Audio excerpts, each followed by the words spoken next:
We're still waiting on Councillor Baxter. He will be here. He just said he was running a little late. So good morning, everybody. Welcome to our community members, visitors, guests, to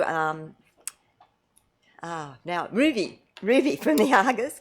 Welcome to Councillor Lee Dixon, who's joined us today from Port Macquarie. Welcome.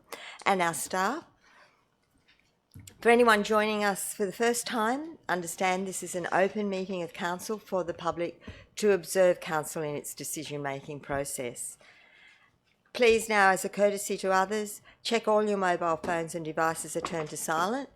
So we'll just take a minute to do that. So thank you, everyone.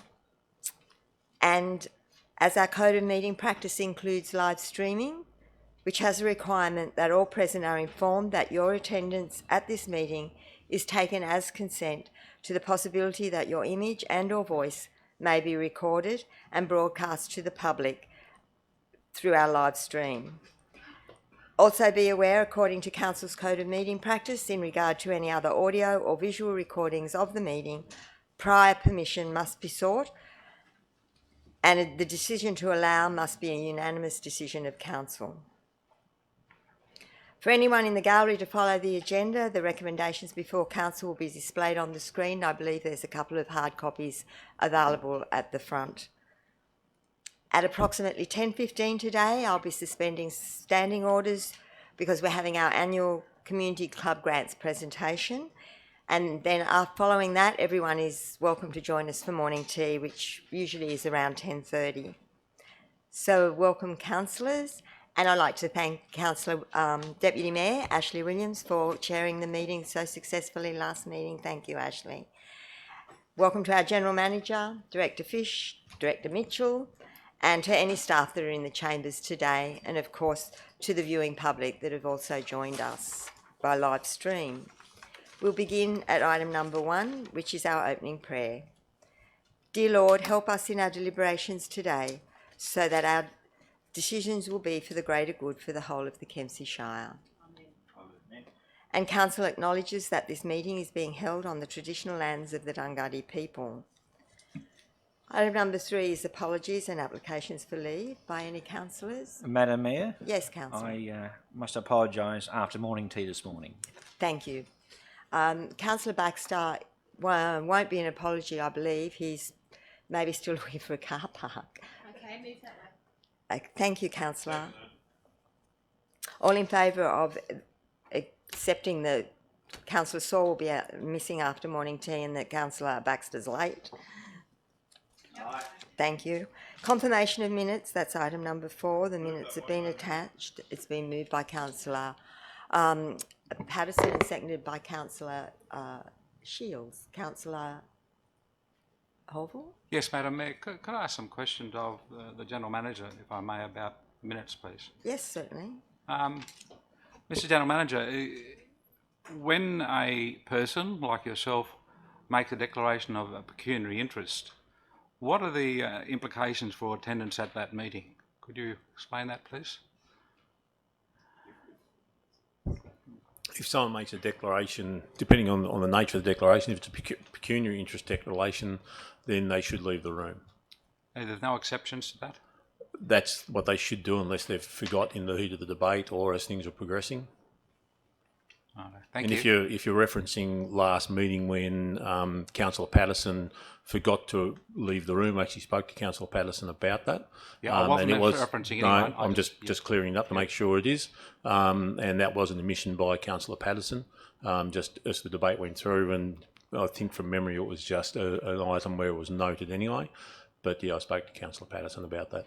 Right, so just to be clear, if I could, Mr. General Manager, what's the implication for a motion that's been voted on by a person and it becomes a resolution who had declared a pecuniary interest but has not left the room? Is there any implication for that motion? There's no implications for the motion at all. What if it's a dead heat or a 5-4 or something? It still makes no difference. So it's still the motion? That's correct. Okay. I thank you for that. All in favour of the minutes? Aye. I wasn't there. Minutes have been carried. Madam Mayor, could I move an urgency motion, please? Madam Mayor, I've, as a few of you have received contact from Mr. Craig Munnings, the motion I would like to move, and I have to establish urgency according to the Code of Meeting Practice, and it has to be approved by you, Madam Mayor. No, I believe it has to be approved once. If I approve it, then it has to go to the vote whether the councillors agree that it is a matter of urgency. Right, okay, so it comes down to you. So my point is, Madam No, Mayor... it doesn't come down to me. Oh, well, it does in the first instance. Yes, it does. But it would have to be some really reasonable reason why I wouldn't accept it. In this case, I do believe that bringing it to the table right now probably isn't what what I would normally accept. Okay, so could I just establish urgency, if I may, Madam Mayor? We've all received these documents, and it contains legal opinions. And the legal opinions are that a resolution of council at the July council meeting is ultra vires, which means it's outside the ambit of our decision making. And I would like to have assurance that our decision was correct. So my motion will be that we seek, the General Manager and staff seek urgent legal opinion and suspend any activities until we have that legal opinion and the General Manager has that legal opinion to proceed. So, Madam Mayor, that's my urgency motion. I'd like to speak to the motion if you believe I've established urgency. General Manager? Yeah, through Madam Mayor, in relation to that matter, we are already seeking legal advice. We've already taken that action. And once we have that on hand, the councillors have been informed about it. We have no reason to doubt the legality of the decision made at the council meeting last meeting. What councillors have received, and need to be aware of this, has come from a lobbyist for a particular site who is opposed to a site of a similar nature going next door. So we don't make sure we understand the context in which councillors actually received that.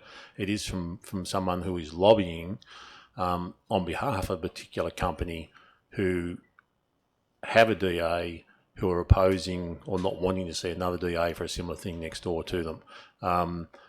So yeah, we've received that. Council, all the councillors have, the council have, and we are already seeking legal advice in relation to that matter. Madam Mayor, could I ask a question of the General Manager, if I may, please? Yes. The implementation of that decision from last meeting, Mr. General Manager,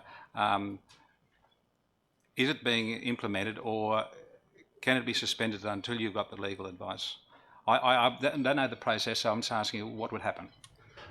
Staff have started to implement that, so there's no possibility of a rescission motion.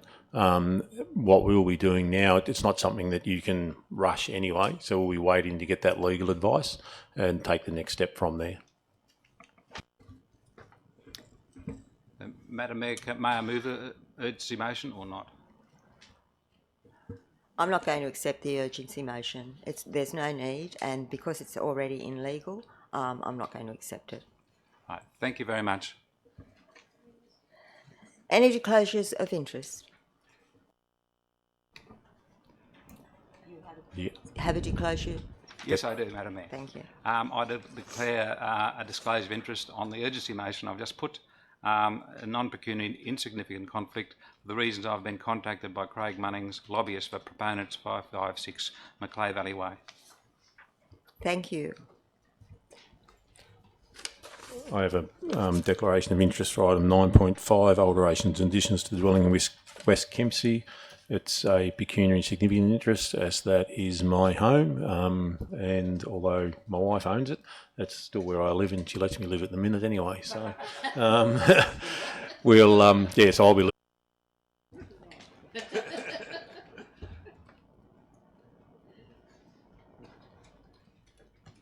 There is a recommendation that Council declare the interest be noted. Does someone move that those be noted? Move that waiver. Thank you, Councillor Saul, seconded by Councillor McGinn.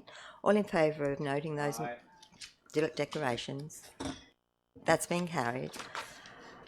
Item number 6, items passed by exception. That's been moved by Councillor Shields, seconded by Councillor Patterson. The ones that we have listed are 9.6, 9.7, I actually will state which ones they are, and then I notice Councillor Horville has his light on, so I'll take Councillor Horville. Item number 9.6 is Economic Development and Tourism Strategy and Destination Management Plan. 9.7 is the Draft Horseshoe Bay Master Plan. 9.8 is the Kempsey Shire Council Drinking Water Management System and Drought Management Plan. 9.9 is the Delivery Program 6 Monthly Progress Report. 9.10 is the acquisition of land for construction of the New Turners Flat Road Bridge. 9.11 is the delegation report from the annual conference. 9.12 is matters in progress. 9.13 is carryover and revote budget. 9.14 is the statement of cash and investments.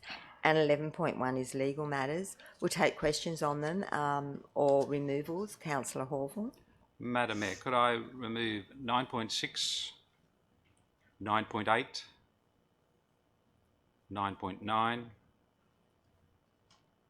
9.12, 9.12, and 11.1, which I have some questions on. So it's legal matters and it's in confidence.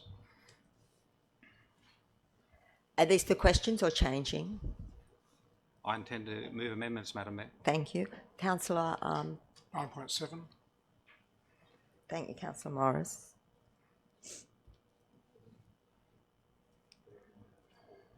So which have we got to remove now? So the only ones remaining now are 9.10, which is the acquisition of land for the construction of New Turners Flat Road Bridge. 11, which is the delegates report. 13, the carryovers, and 14. Can I ask questions on the carryover? You may. I'll take your question.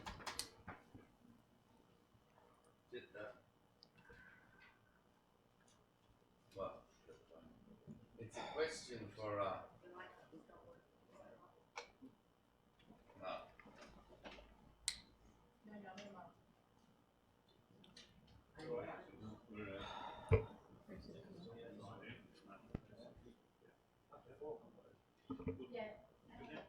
Yeah, it's got. Now it's Sorry. I'm referring to the money set aside for the planning for the Crescent Head Foreshore, Crescent Head CBD master plan. Could I just ask Director Fish? I noticed in the delivery plan, 2017-21 delivery plan, $2 million was set aside for the Crescent Head master plan. So this money for the planning, that's part of that $2 million, is it? Through you, Madam Mayor, the money that's identified in the revotes or carryover report relates to doing the design work for the foreshore and CBD areas. The consultant's been engaged for that process, and the first step of that will be undertaking a traffic study and then moving into the more detailed design phases, which will occur over the next 12 months. Once we've completed that process, we'll then review the estimated costs of those works and determine the ability to actually fund the works. At this point in time, the 10-year program, which you adopted a couple of months ago, doesn't identify those funds, but identifies that obviously the project as a need. So we'll look at that as we get to the end of that design process. Could I ask a second question, Chair? Yes. Would the director, in light of that answer, would the director appreciate? I know there's a Crescent Head catch-up happening in September. Would the director appreciate residents bringing suggestions for how they would see the two plans? Would like to see the two plans? Yeah, through you, Madam Mayor, there'll be an engagement phase for the design work in any case. So I think we'll be determining the agenda for that coming catch-up, but certainly there'll be an engagement phase associated with the foreshore and CBD area in any case. It's just a matter of whether it forms part of that meeting or not. Okay, thank you.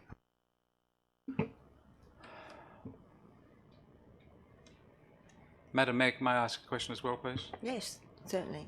It's on 9.11, the delegate report from the conference that you and the General Manager, I believe, attended. Yes. On the second page of the report, it talks about two issues that are very concerning for Kempsey Shire Council, and that is the climate change and recycling. Both those issues are very important ones. And it says the two main environmental issues facing local government. Will that information that you've garnered from that conference be put into the workshop we're going to be having on a whole lot of environmental matters later in the year? I imagine it would. There's also been a lot of work done through country mayors and through our JO on both those issues. So I imagine that is, but I'll get the General Manager to elaborate on that as they're putting together the workshop. Thank you. Yeah, through you, Madam Mayor, for that workshop there'll be a whole, the initial workshop will be talking more about process and where we're going. We're envisaging a number of workshops with the councillors and engaging the community through that process. So there'll be a whole range of information from a whole range of sources, including some of the information that came from the NGA. And just question. to highlight Thank you. that a little bit further, I do believe that both of those issues at the state conference are already highly on the agenda through various councils and through the association itself and through country mayors. Thank you. And the second point there under that one, Madam Mayor, you came across this increasing tourism in regional Australia by building communities through culture and the arts. We're having an Economic Development and Tourism Committee report presented to Council today to go on public exhibition. Is there anything in that could be added to our report that would show how we're trying to develop the culture and the arts in the Kempsey Shire? Well, this report was about the conference. It wasn't really related to our report.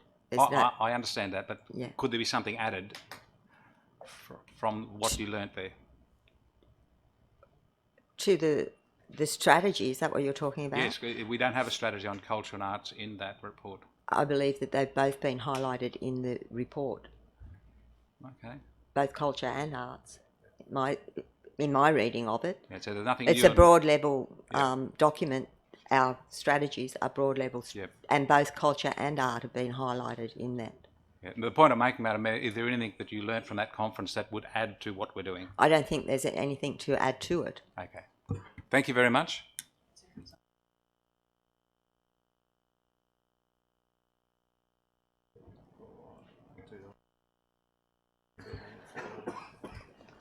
We've moved the mover, Anna, Councillor Shields.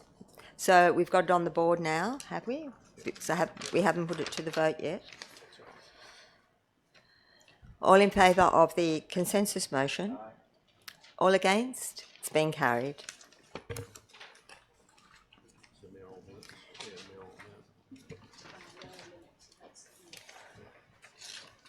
So there's a late supplementary, which is the Mayoral Minute, around the... I can't. The country universities. Madam Mayor, could I ask a question about this? Yes, certainly. According to 9.9 of the Meeting Code of Practice, this matter has to be urgent for it to be brought up. So could you explain to the gallery and to councillors the urgency of having it today? Absolutely. The reason why this is urgent is because the grant funding has only just become, and I would have spoken to it actually. Okay. But before I do, and that will be in part of my speaking to the motion, which is that council support the establishment of the Country University Centre in Kempsey, and that the General Manager work with Regional Development Australia and Country University Centre to seek funding from relevant funding bodies, including the state and federal government, for this purpose. The reason why it's being brought now and not waiting till the next council meeting is because we have a very limited window of opportunity to do our application for the funding that's just been and will be just being announced. I don't think it has been announced, but it's imminent. We had a meeting on the 15th of August where the Country University Centre came and presented to us, because the new round of funding highlights around 5 new centres that they want to establish, and Kempsey has been highlighted as one of those that they would consider. There is a couple of things that we need to address within the next 2 months to align ourselves with that being able to put in an application. And one is that the first step, which is to form the committee that needs to take this forward. So the formation of a community skills-based board that would constitute as a company limited by guarantee. That has to take place. And the second step is that committee then identifies the centre. So we've got that limited time frame to do that, hence why it is being brought as an urgent matter. A Mayoral Minute can be brought at any time without taking it to the fact that it's urgency. So is there any other questions on it? I hope everyone has read it. I know that you only got it yesterday afternoon, and I thank you for your patience on that. But we did talk about it at our briefing last night. Councillor? Madam Mayor, could I speak in favour of the motion, please? Yes, you can. Before I take that though, Councillor Morris. State and federal governments or Australian government grants will cover the establishment costs plus operational funding for a 3-year period. Is there any indication of the funding liability beyond 3 years? And any idea of the likely quantum of those costs, if any, to council? Yeah, I'll get the General Manager to answer that, even though I could, but you can answer it. Through you, Madam Mayor, the information we've been able to obtain from the universities or the centres that have been operating so far is that they become self-funding. They have a single resource that actually acts as an administrator of them, but their funding and the model they're using is that they actually get fees from the universities for the students who are actually located there, and those fees are covering those costs.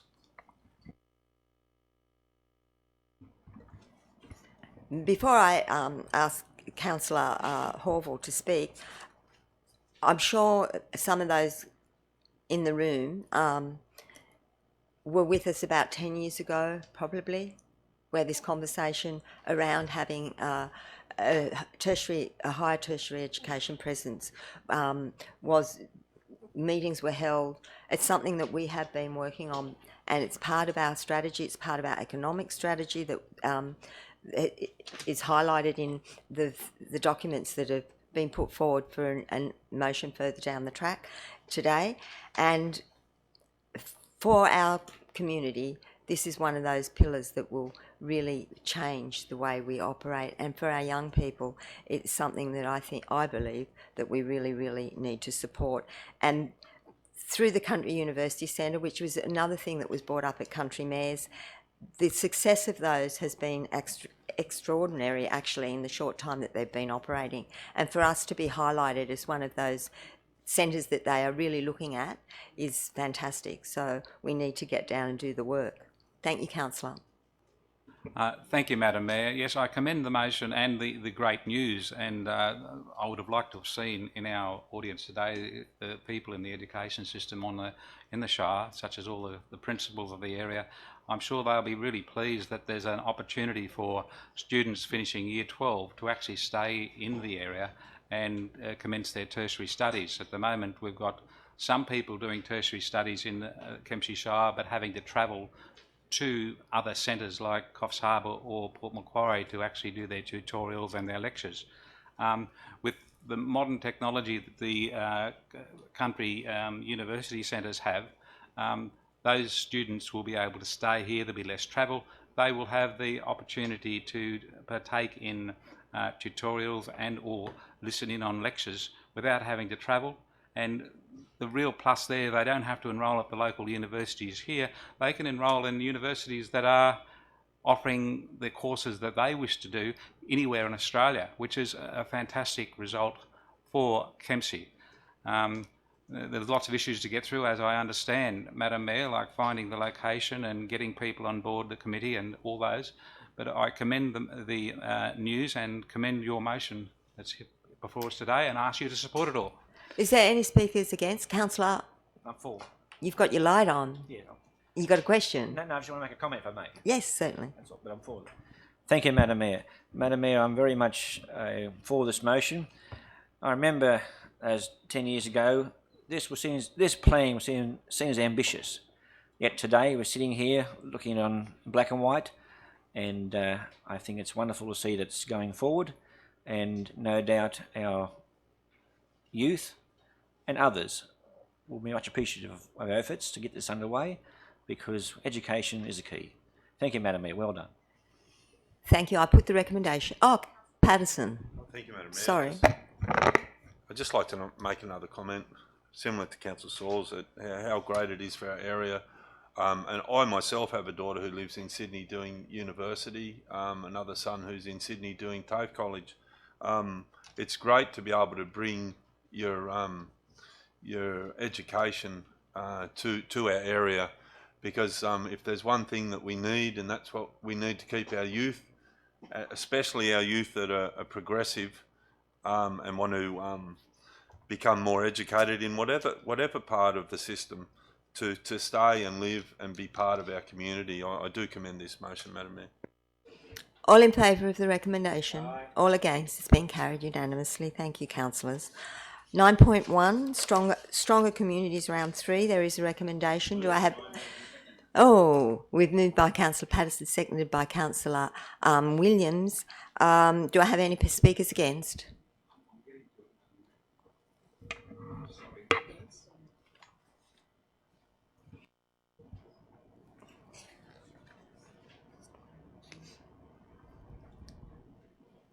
Before you speak against... just before we go on to the amendment, I just want to make a statement about the understanding of amendments. Any councillor has the right to move an amendment. That amendment needs to, this is my understanding, this is how my training went, unless things have changed. The amendment must not be too far removed from the recommendation. If it is, then it really needs to be a foreshadowed motion. And a councillor has any right to move a foreshadowed motion or highlight that they're going to move a foreshadowed motion if an amendment has been rejected from the chair. The chair has the right to reject an amendment, and then the councillor also has the right to move a motion of dissent, and then it's up to the councillors whether that is the way it goes or not. So that is my understanding of an amendment, and that's how I will be running the meetings. Amendments, we need to be very careful with amendments, because a lot of the time it's making policy on the run, and we've had that conversation here before. So unless an amendment is pretty close, it will either need to be a foreshadowed motion for me to accept the amendments. Your amendment is?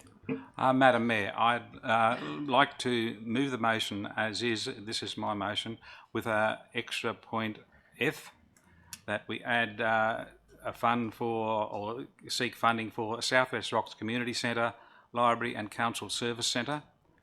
And I would like to speak the motion if I get that seconded, please.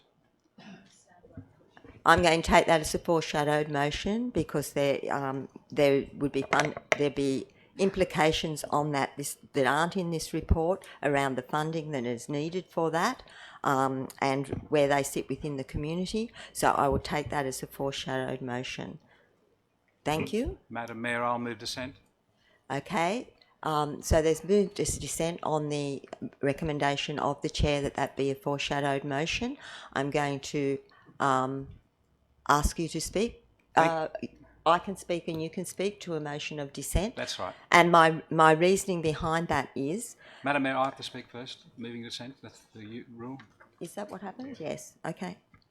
Thank you, Madam Mayor. I'm putting this in because it's investigated before on a motion by Councillor Shields back in, I think, March 2017, May 2017, where we investigate funding for this facility at South West Rocks. And I understand right at the end, in the notes from the General Manager or the person writing this report, it talks about, given the tight application timeframe and a desire not to have competing projects, it is not recommended to apply for any additional projects to those suggested.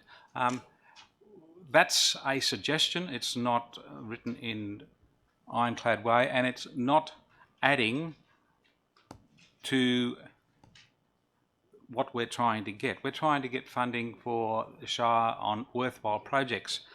All the projects that are listed there are aimed, according to the notes, to youth, except for the Gladstone Hall exterior and roof restoration.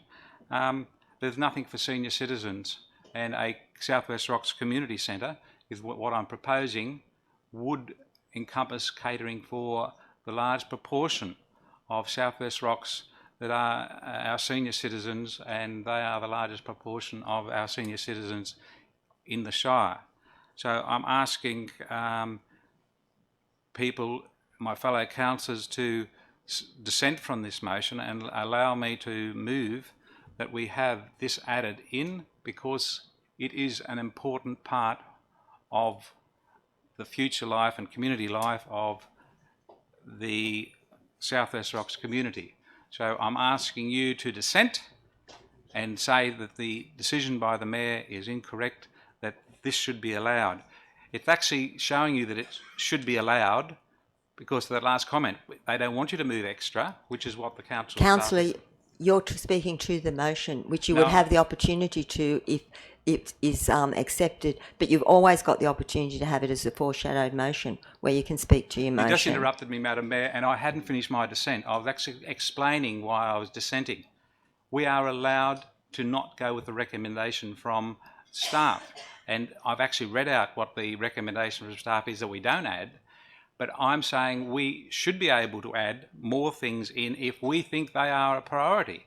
And to me, the South West Rocks Community Centre would be much more important than the Gladstone Hall exterior and roof restoration. It needs doing, but a brand new facility at South West Rocks is as important. So I'm arguing that some of the things on that list are not as important as the South West Rocks Community Centre. So I'm asking you to dissent from the ruling that this not be allowed into the motion. And part of my reasoning is because I believe this was a youth-centred funding, is that correct? 50% of it? Yeah, 50% yes. targeted to young people. Yes, and also we haven't got a total cost for that, and it would be much more than the total funding of what the whole fund was. But anyway, I'm not going to argue it anymore. I will put... Oh, Councillor Morris. I just have a question. No, you can't ask any questions. You've actually got a Oh, you rule on can't. the I've got motion to of put the dissent. dissent. Yeah. Okay. During dissent, I no one put speaks.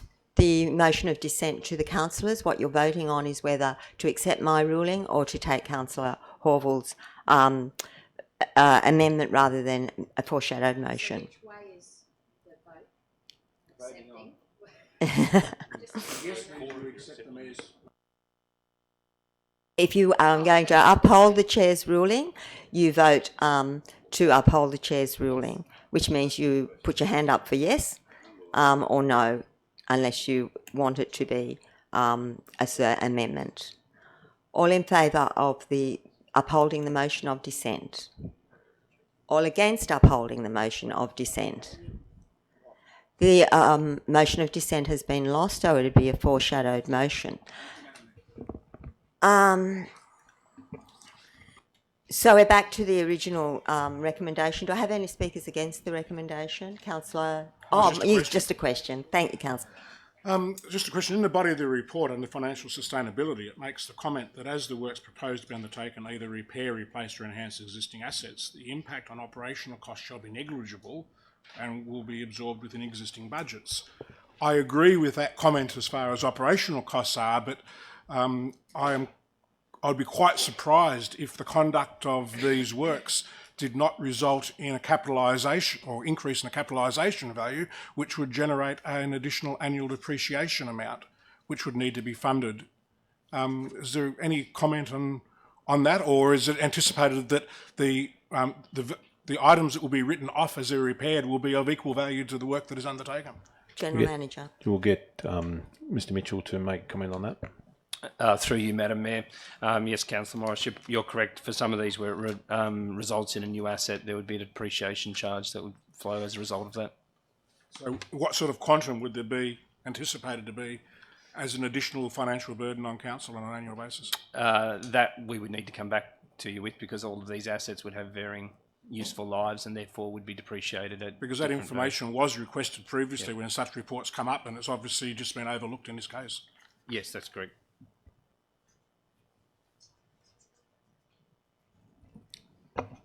Just for clarification, General Manager, the time framing on this grant is in the report, but I can't find it. Yeah, through you, Madam Mayor, it's actually opening until the 27th of September. So we've got a short time frame to that. Just for the councillors' benefit and for the public, it's actually also open to the community, so community groups can actually apply for this. And just to follow on in relation to the depreciation, if council received the maximum $800,000 or $870,000, and that all went into capital, the depreciation on that $800,000 would be less than $40,000 a year. Councillor, Thank you, Madam Mayor. Just a Shields. question through you. Regarding the South West Rocks Library, my understanding was councillors were to be briefed at the next councillor briefing, and there is an alternate proposal now. that briefing is going to take place after this meeting. I have a note here to highlight to councillors. Okay. So more information to come. More information to come. Okay, we do have a foreshadowed motion which Councillor Horville has already highlighted. You have a question? Oh, sorry, Madam Mayor, no. Correct. So, unless there's any further comment, debate, I'm going to put the recommendation. All in favour of the recommendation? All against the recommendation? Has everyone put up their hands? All in favour of the recommendation? All against the recommendation? The recommendation's been carried. Thank you, councillors.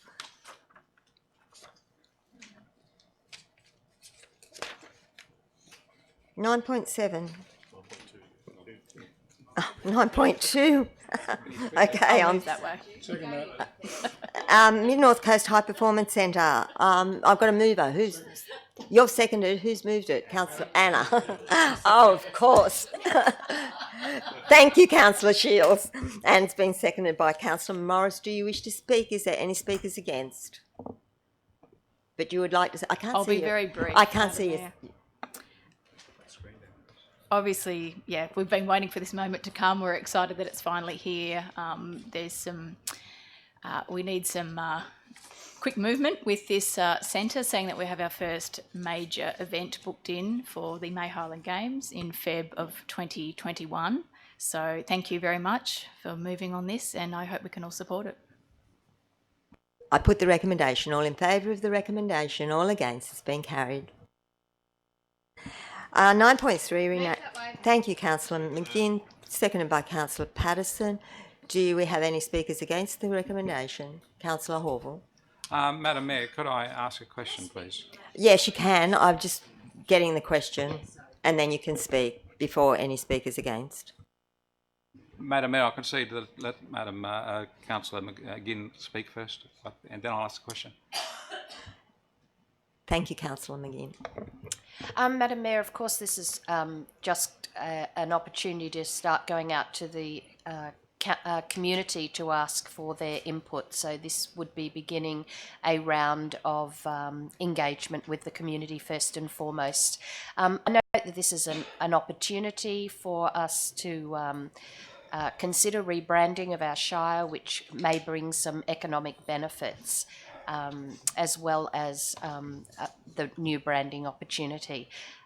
No set name is being put out there preferred by council. I understand that we'll be seeking that input from the community. It is an opportunity for us to rebrand ourselves, rebadge ourselves. It's been discussed for a long, long time, and it won't be binding. So let's just, when I say it won't be binding, let me go back. This is about engaging with our community for an opportunity to rebrand ourselves, and I think I'll just leave it at that. Thank you, Councillor. Your question, Councillor Horville. Madam Mayor, I think Councillor McGinn has just outlined possibly an answer, but I want to ask it anyway of the General Manager and of you possibly.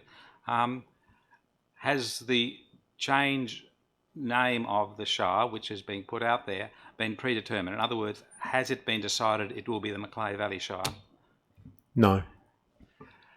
So in the delivery program that it says we will be changing it to the Macleay Valley, it's on page 20 of the delivery program we're dealing with today, it talks about the fact that we're going to rename the Shire Macleay Valley. It's on page 20. It's a conflict between this motion and the fact that our delivery program says we're going to rename it Macleay Valley. So how can we have this motion saying we're not going to name it Macleay Valley, we're going to consult, and yet it's predetermined, it appears? Oh, just having that board up so we can have a look.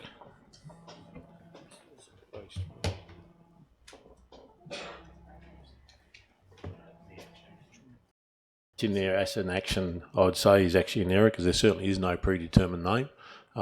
That shouldn't have read that, and it's obviously something we haven't picked up. It should be, could be a whole range of things. We don't have a preferred name at this point in time. We want to go out and engage the community. We do need to get to a point before the poll in September next year where there is a single name, because that will be what will be on the poll.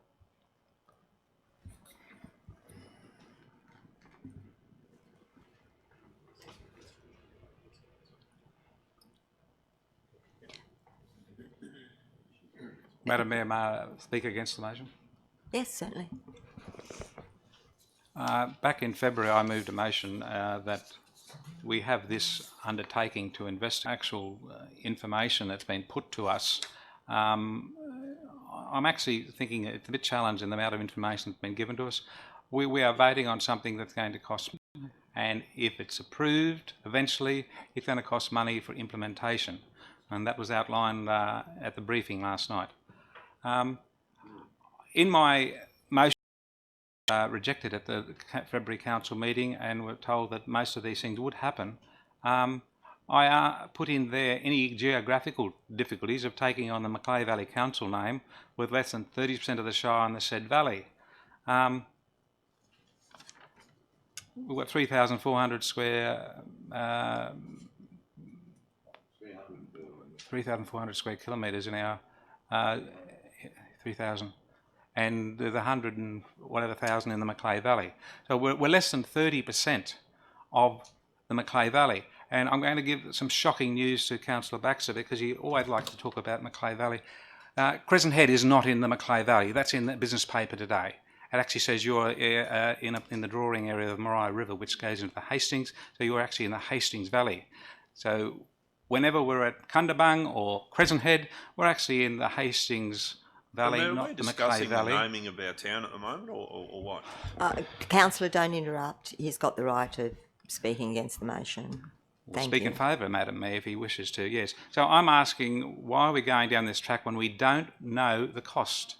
We are not in the geographical Macleay Valley area, because we have in the Macleay Valley, fact, Armidale is in the Macleay Valley. Walker is in the Macleay Valley. I'll say it again, Armidale is in the Macleay Valley. And yet here we are, have some people, and there are people on this council, and there are people constantly putting out the fact that this is Macleay Valley.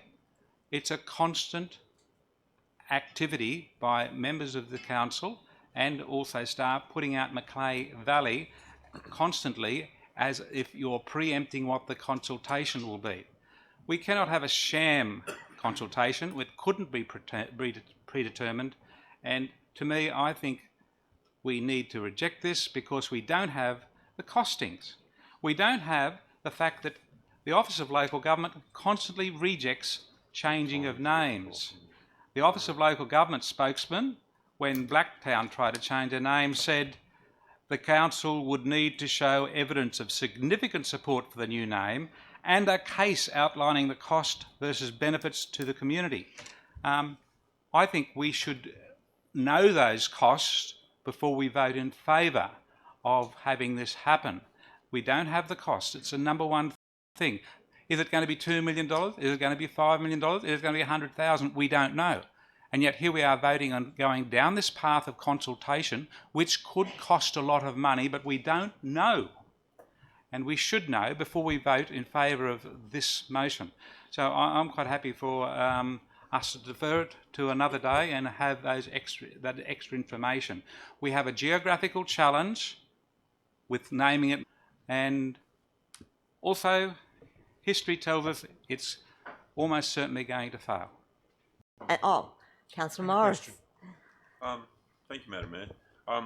We're obviously talking about 9.3 renaming of the Shire, and it's just in front of me here on number 2 in the recommendation that council staff investigate the full expected financial impact of a name change.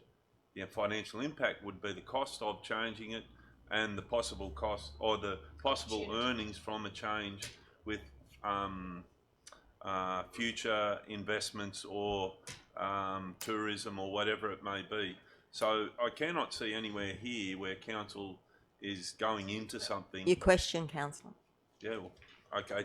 My question then to Director Mitchell is, has council, through you, Madam Mayor, to Director Mitchell, has council, through adopting this, is council spending what sort of money? Are we going into something we don't know what we're doing financially? Since that seems to be... Someone has to turn their lights off. I've got your names. I've got them in order. Yeah, I'll actually take that question. Yep. Yeah, Mr Mitchell might add something to it. The report's done very deliberately, in a very deliberate process. Council isn't voting on a name change at the moment. They're simply voting on a process. That's what it's about, is to actually go through a process. Part of that process is to do more exploration on what the cost of changing the name is and bring that back to a report in June next year. June next year, there is still no name change because the September poll is when something may potentially be put to the community should council vote in June to continue to proceed to do that. At that time, you'll have a far greater idea of the actual cost, hence the way that report is actually structured. So in the DPOP this year, there is an item for us to look at this. So council has already committed resources to actually consult and go through this consultation process. So there's no additional cost to council in actually going through this process up until June this year. And then when that report comes back, council will actually see what those costs are. In addition, in relation to Councillor Horville's comment about the Macleay Valley and being 30%, there are numerous councils who are named after a valley where the council is only a proportion of that valley. The Richmond Valley, the Hastings Valley, the Clarence Valley, Shoalhaven City Council, they're all in exactly the same situation, pretty much as the Macleay Valley. That's how they're called. It's not a major issue. In relation to name changes, a number of councils have actually seen that change occur, and it is a matter of going through due process. That's what the Minister needs to see, and having gone through that myself with the Port Macquarie Hastings Council previously, it is a matter of going through due process, and it is a matter of putting it now, and the pros and cons of different things being presented to the community, and a discussion had with the community. The community may say, we're not interested, leave it the way it is. That's totally the prerogative of the community. But what the report sets out is just a very straightforward process to bring a report back in June, more detail for the councillors to then determine whether it goes to a poll or not. So thank you in your answering, saying that we're not entering into something that we don't know any costs of. No, that's correct. Thank you, councillor, for your question. The next question comes from Councillor Saul. Madam Mayor, thank you for that. My question's been answered by the General Manager, so thank you for that. Councillor McGinn, your question. Madam Mayor, do we know how much of the percentage of our land mass of our shire is actually covered by the town of Kempsey? That would need to be from the... Yeah, a small fraction. Councillor Morris. I suppose my question was similar to the one that Councillor Patterson asked, but in having it answered, there is still an unanswered component, which I'm confident I know what the answer is, but I just want the answer put on the public record. And that is, even after we consider in June we are only to report come back to council after the next election or after the referendum, which is held with the next election, and then council would be and then the new council would be responsible to resolve to proceed with a name change or not to proceed with a name change, and the result of the referendum or the plebiscite or whatever it is not binding, or the poll is not binding on that council. Councillor, through you, Madam Mayor, Councillor Morris is spot on. That is the process. The poll, and it is, and we need to be careful of the language you use. It is a poll. It's not a referendum or anything else. It is actually a poll. It is not binding on the new council. And it would be up to the new council to make consideration of the outcome of that poll, and depending on what they determine to do, would then determine the course of action from that point.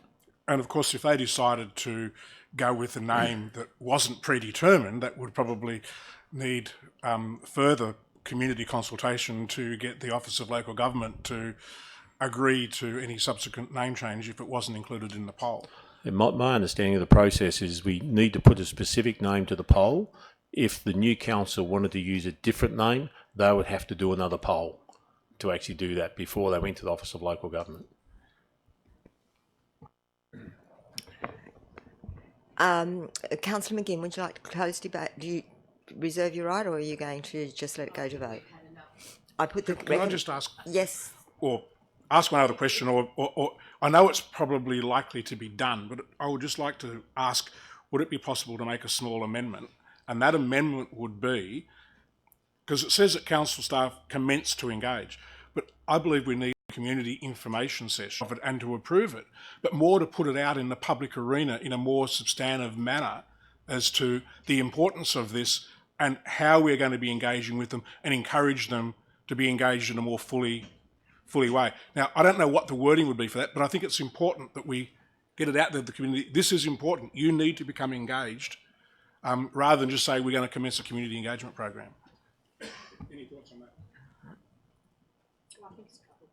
Yeah, through you, Madam Mayor, certainly we can understand that. We can actually put together the consultation plan. It'll be linked closely to the community strategic plan processes as well. We can develop that and actually put it up on the website. We can release it to the media. We can issue it to the councillors, and yeah, hopefully that would suffice instead of an actual additional report. Is that okay? I just wanted to make sure it was put out there in a very succinct manner, and the community was very aware of the strong requirement for them to become engaged in the matter. I put the recommendation. All in favour of the recommendation? All against the recommendation? The recommendation has been carried. 9.4 Organisational staffing requirements.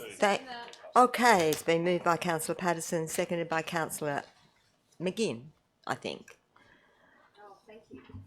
Do I have any speakers, any dissent? Any Questions, Madam Mayor? Yes, question. Before your question, Councillor Patterson, do you wish to speak? Or do you want to take the question first from... First of all, I'd like to defer the meeting for 5 minutes while we look at this information. Which is got an error in it as well, because the last column is net impact 86.1. I actually am going to suspend standing orders because I believe councillors may just have received the information that we Requested last night, yes. that was received last night. So we won't have any debate through this suspending of standing orders. You can speak to the General Manager if you need to, but we won't have any debate. Thank you, Madam Mayor. Walk us through it. Walk us through, Madam Mayor. The Director, walk us Actually, through. Please. Yes, we're not in council. We're suspended standing orders, but you can walk us through it. Yeah, through you, Madam Mayor. I'll get Director Mitchell to actually walk you through this. We did spend a bit of time on this last night in the briefing to outline it, and councillors asked for a table. Because of the dynamics in this, that some of this is coming from general funds, some of it's coming from water and sewer, some of it's being charged back to projects, some of it's coming out of reserves. Putting it into a simple table isn't simple. So what we've tried to do is simplify it, but we'll get Councillor Mitchell, Director Mitchell, to walk you through this particular table. And just to note to councillors, have a look to the left of some of the dollar signs because you'll see a negative sign on some of those. So that's where some of the numbers, so you can actually understand it. So, Mr. Mitchell. So through you, Madam Mayor. So I guess just, and I missed the briefing last night, so apologies if I do sort of cover territory that was discussed last night. I think if you're looking at the green section of the table, that's where we just tried to isolate the actual cash implications of what's being proposed in the paper. So the first column you can see there, the 6 positions add up to $632,000. That's the actual net cost of those positions being filled. For one of those positions, which is the ranger position, there will be new income, which will effectively, we've estimated to offset the cost of that position. So hence we've included $90,000 in relation to that item, which means that the net cash cost of those 6 positions would be $542,000. So that's physically the cash element related to that. As the General Manager indicated, what we tried to do is at least then in the section that's shaded in visually, the top position, which is the Coordinator Commercial Property role, it's got a negative $213,000 in relation to that. Articulated in the report that forms part of the business paper is that a major part, 75% of that role would be allocated to projects. And specifically projects, I guess, related to the Holiday Parks Reserve, and so as a result, they would carry a lot of the cost associated. What we've been doing is there's other roles within the commercial business area, and particularly in relation to the commercial property area. We haven't been recovering some of those costs from as much as what we should from projects or from that assets reserve. And so when we're looking at how we would actually account for those positions, we would be able to recover a greater proportion of cost than we currently are from the reserve. And so hence that's in as $213,000. And that's why when we're trying to show the net impact on the resulting general fund is the minus $86,000. So you can see the small negative before the dollar sign there. The water and sewer planning engineers obviously would be funded out of water and sewer funds, and some of that would be funded from projects as well. And so we've reduced the impact on general reserve, obviously, to take into account of that. And the other item is just around the environmental health officer.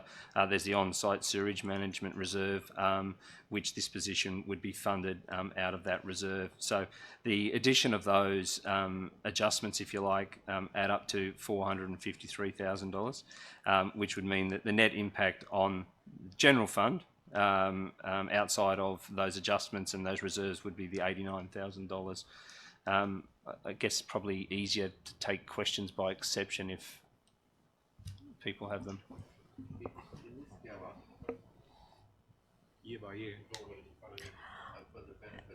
Everyone's seen the table now, so I'm going to go back into council because then we'll have the process of taking the questions in order. And but I think we've all now had a chance to look at it, read it, and it's been explained.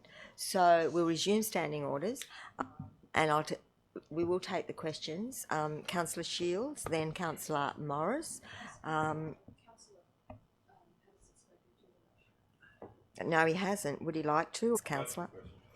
So we'll take Councillor Shields. We'll take Councillor Morris, and then Councillor Horval. Through you, Madam Mayor, thank you. To Director Mitchell, just a question regarding the environmental cadet. So it says it becomes cost neutral over 6 years. Is that through costing of the project? Sorry, I'll go to Director Fish. Or is that through the environmental levy? How will that become cost neutral? Through you, Madam Mayor, that would likely be through succession planning. So through, obviously, through the movement of staff out of the organisation ultimately, and the cadet position being able to undertake that role.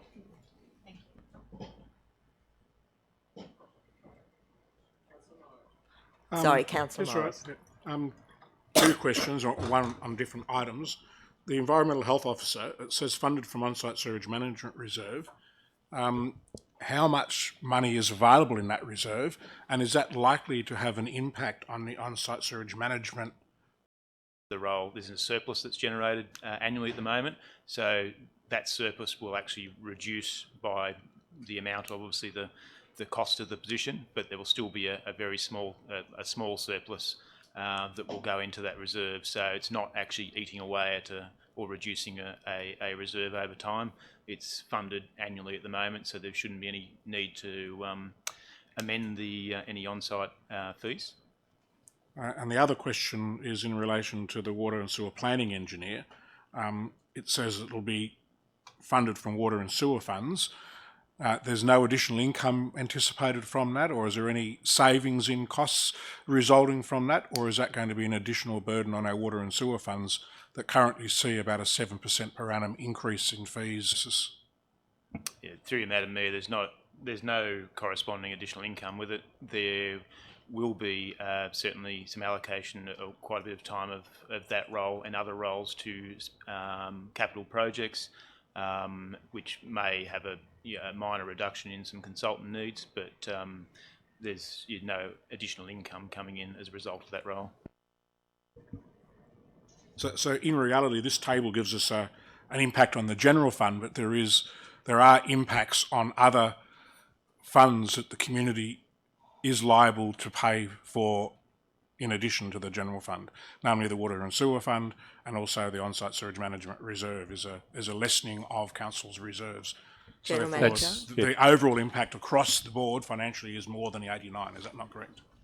That's what we've tried to highlight in the table. The total net cost is $542,000. We have specifically tried to highlight the impact on general fund. There is a reduction in the overall reserve for the on-site sewage management reserve. However, we'll be able to undertake more of our obligations in that area by having this additional officer, in line with councillors' requests for us to undertake more compliance work. And in relation to the water and sewer planning engineer, the report highlights that about 75% of that cost will actually be charged against projects that already have funding allocated for part of it would be for the engineering work. So it's not going to be new money needed to actually cover those sorts of areas. It's actually already included in the existing budgets. Is that clear? Yeah, one other quick question. I can appreciate that this information couldn't have been provided as part of the development of the operating plan, and I must admit I did miss quite a few of the sessions in relation to the operating plan or the briefing sessions in relation to them. I can't recall reading anything anywhere or having any suggestion that there was this coming, which is only 2 months after we have adopted, or less than 2 months, because we adopted it as extraordinary meeting at the end of June, less than 2 months after we adopted the operating plan. I'm just a little bit disappointed that we weren't advised that this was under consideration and there could well be an additional change to the operating plan when we were adopting it. And of course the other question is, whilst there's a net cost of 542 and we're saying 89, is that likely to have any further impact on the need for a rate increase into the future? General Manager. Just a couple of comments in relation to the timing of this. What we've communicated to the councillors and to our staff on an ongoing basis is that we're continuing to review the structure and continuing to make changes as they are actually needed. Our managers have actually been going through that process quite actively, and these positions have actually been presented to the ELT in July. So it wasn't prior to the adoption of the DPOP in June. ELT didn't consider them until July, and it's from that we've brought it up at the first possible meeting to council. In terms of ongoing impact, there is some ongoing impact here, but again, what the long-term financial strategy has set out is a process for the staff and the councillors to undertake in reviewing our internal cost centres, our service levels, etc., prior to getting to a point where we need to consider a potential rate rise. We have highlighted that as of pulling the special rate variation lever. Mr Mitchell might want to add a bit more to that.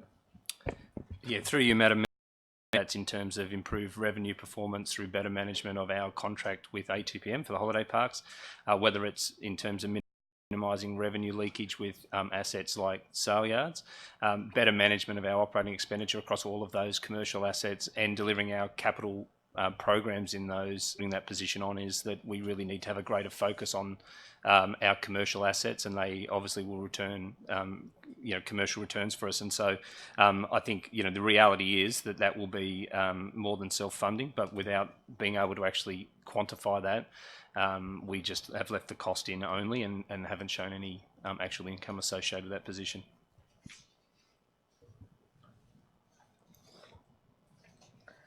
The next question, are you completed, Councillor Morris? Yep. Then we had Councillor Horval. Thank you, Madam Mayor. What's the DEPOP, by the way, Councillor? Delivery plan. Okay, operating plan, right, thank you. You're speaking about that and I missed it. I'm not up with acronyms, I apologise. So, my first question, I guess, is on the Ranger, it's a cost impact of $90,000 and the new income is $90,000 because we've got this extra Ranger. How is that assessed that we would get $90,000 income? Is it a good guess, or you're pretty sure that's what the compliance officer will come up with? Through you, Madam Mayor, I'll get Mr Fish to actually outline this, but there's been work done comparing what we are currently receiving in income compared to other councils in the area, but Mr Fish might give some detail on that. Sorry. Through you, Madam Mayor. Yes, as the General Manager alluded to, we've looked at some of the income of our surrounding councils, particularly through revenue associated with parking infringements. That's Revenue New South Wales published that information for councils around the state. At present, we did some assessment as at the 19-20 financial year, 18-19 financial year, towards the end of the financial year, and certainly the number or the amount at which we had issued fines was a very small percentage of that of our surrounding councils. So looking at those numbers, we believe that 90,000 figure is probably conservative, yeah, we're quite confident that would be the case. So if we're going to get 90,000 from one, you're confident that will probably happen. Why don't we employ 2? 10. Be great. I guess with increased numbers, the rate at which that would be effective would start to reduce significantly. So we certainly believe that we can cover a reasonable area. Would review it as time goes on as to the effectiveness of the number of arrangements and obviously the level of compliance that's occurring. Thank you. My other question... Before Councillor Hall, we just add to that as well that in terms of the parking side, we're looking at introducing some very modern technology which will mean that the ranges won't be... Is that similar to the Port Macquarie one, Mr General Manager, or different? No, far advanced on Port Macquarie. Okay. My other question's on page 25. Thank you. Page 25, we've got, and again, this is a concern about cost shifting by the state government. It talks about compliance associated with contaminated land and underground petroleum storage systems have been devolved to local government as of 1st of August and require resourcing. When did we know that we were going to have to take on these inspections according to this cost shifting of the state government? Through you, Madam Mayor, I can't remember the exact date, but it's been sometime in the last 6 months that they've been talking about it, and it came into effect from the 1st of July. 1st of August, it says here. 1st of August, sorry. Sorry, yeah. Thank you. So yeah, my concern is still, why didn't we get told about this earlier? So I'm still going on that. I still don't understand the explanation, Director Mitchell, on the general fund income reserves for the coordinator commercial property. You've got the net cost is 127,000 in the green column, and in the general fund you've got a minus 213,000. I'm not that mathematically literate. I don't understand how that's minus 213. Yep. Through you, Madam Mayor. Councillor Hall, that's what I was referring to before, in that there are other positions that are currently just being charged directly to general fund, not being funded out of the reserve. And on review and as part of looking at this position, we realised that there are costs that should be more appropriately allocated and being funded out of the reserve, which is where the revenue from the holiday parks at. I think, you know, for ease of purposes, why we actually showed the cash impact, though, is that, yes, you're right, the net cost of that position is 127,000. That's the actual position.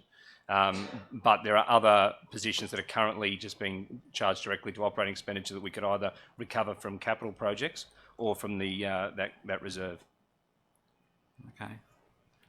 Thank you. I'll get my iPad working again, if I may. I've got a final question here somewhere. No.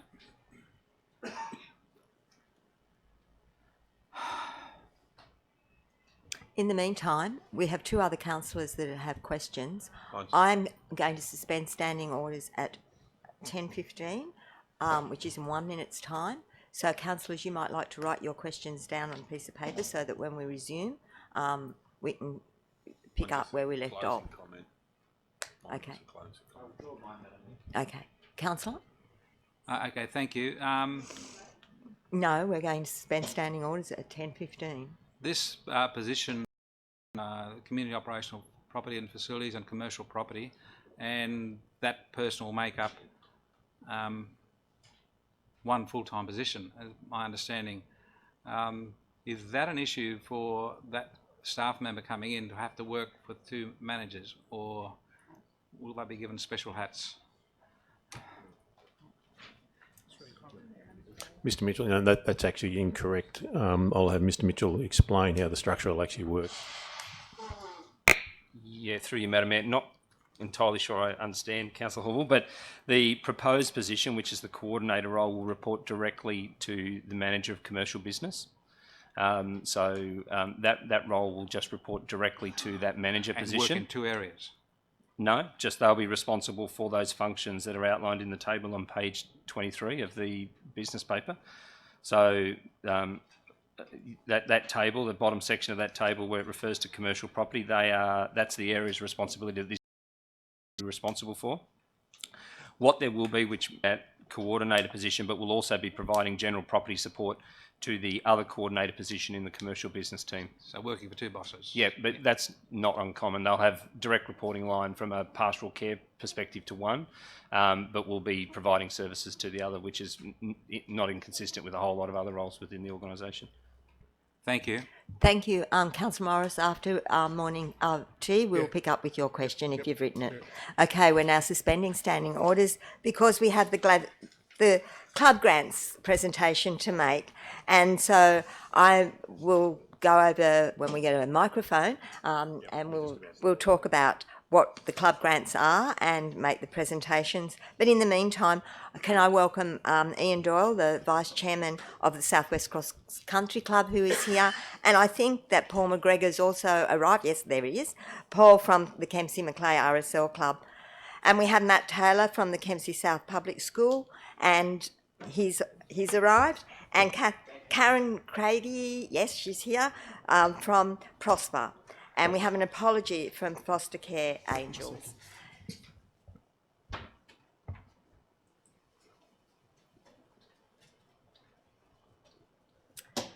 So for anyone that's not aware what Club Grants is, we're very fortunate that we have really strong participation from the clubs, the service clubs that are in the Macleay Valley. And every year they make a donation to community through the Club Grants process.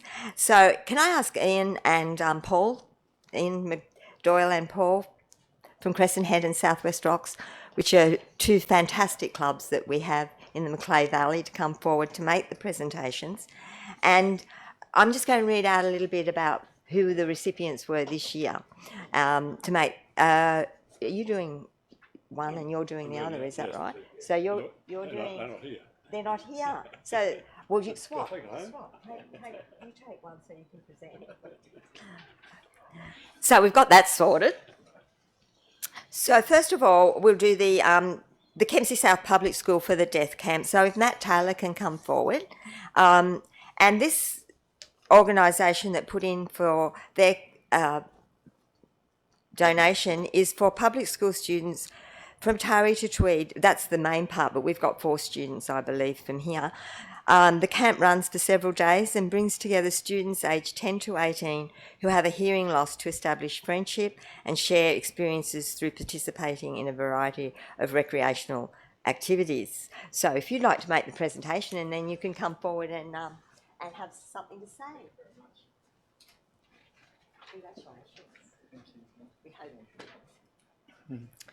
Thank you all very much. The Deaf Camp is a wonderful event in our annual calendar that allows 60 of our students, are the only one at their school with a hearing loss, whether they use a cochlear implant or hearing aids, whether they sign, whether they use speech. And it basically brings them together as a group. The older students mentoring the younger ones, everyone just meeting and having a wonderful time. I'd like to extend the collective gratitude of the staff and students to both the Kempsey Macleay RSL Club and the Southwest Rocks Country Club, the representatives, Mr. Doyle and Mr. McGregor today, as well as the council. Thank you all very much indeed.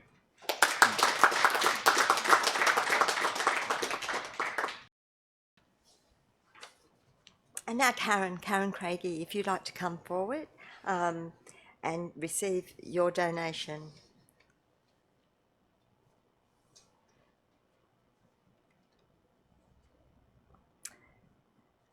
So this project supports families across 5 key areas of family stress: financial hardship, family relations, parenting, health, disability, helping them prosper.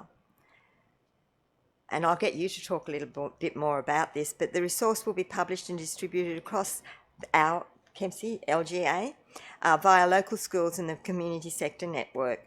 The project will also involve the delivery of free support workshops on the 5 areas of stress run locally at community venues for families to attend. So we're really glad that you'll be able to receive this. So if you'd like to accept your donation from Paul, and maybe you'd like to have something to say. Absolutely. Thank you very much for having me. I've really enjoyed listening to the meeting today, and I'm very inspired actually to look into local government in the area that I live in, because it's very interesting to see the process. Thank you to the clubs, because I know that clubs are the backbone of communities, and the donations that you make these projects possible. Our organisation runs a whole range of programs all over New South Wales. I'm disappointed that Foster Care Angels aren't here, because we actually do a lot of work with them as well. This project, the Family Stress Support Project, we've been running in a number of regions across New South Wales, and it's particularly good in small communities and in regions such as Kempsey as a primary prevention and early, so that we can get to families and provide them with support and connections prior to some of those more serious issues like domestic violence and things materialising. So we have a wonderful team working around the area, and we'll be delivering this project in partnership with some great organisations that are local to this area. So thank you very much for your support. Thank you for having me today, and thank you again to the clubs. Thank you.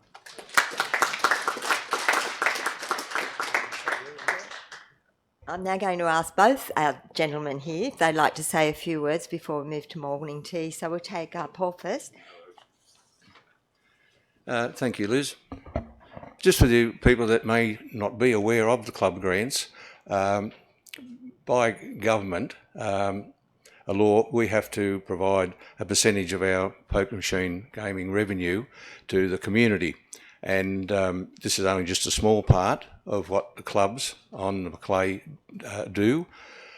We do, and I speak on behalf of Ian as well there, that we would certainly go well and above and beyond what we have to provide legally by law, both in financial and goods in kind. The clubs are, as was said earlier there, are the backbone of the community, and got in front of them. So thanks very much. Thank you, Paul. And Ian, I'm sure that Southwest Rocks would also like to say something, so thank you. Yeah, most of it has been covered, but we're very proud of the contribution we make to the community. It's wonderful to have all our sporting bodies and all the other charities supported in that way. So you feel you know, it's different to hotels where they don't have to make this commitment, but we enjoy doing what we do and are very proud of it. Thank you. And I can tell you both these gentlemen and both these clubs are always put up their hand, they get involved, and they, wherever I go, there's always representation from the RSL and the country club down at South West Rocks. So before we break for morning tea, and I hope everyone here joins us, please, councillors, give a big round of applause for the clubs and for the recipients of Club Grants 2019. Thank you, everyone. We'll now have morning tea.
Remember that if you're in the council chambers and not at your desk, that doesn't matter, you still need to vote.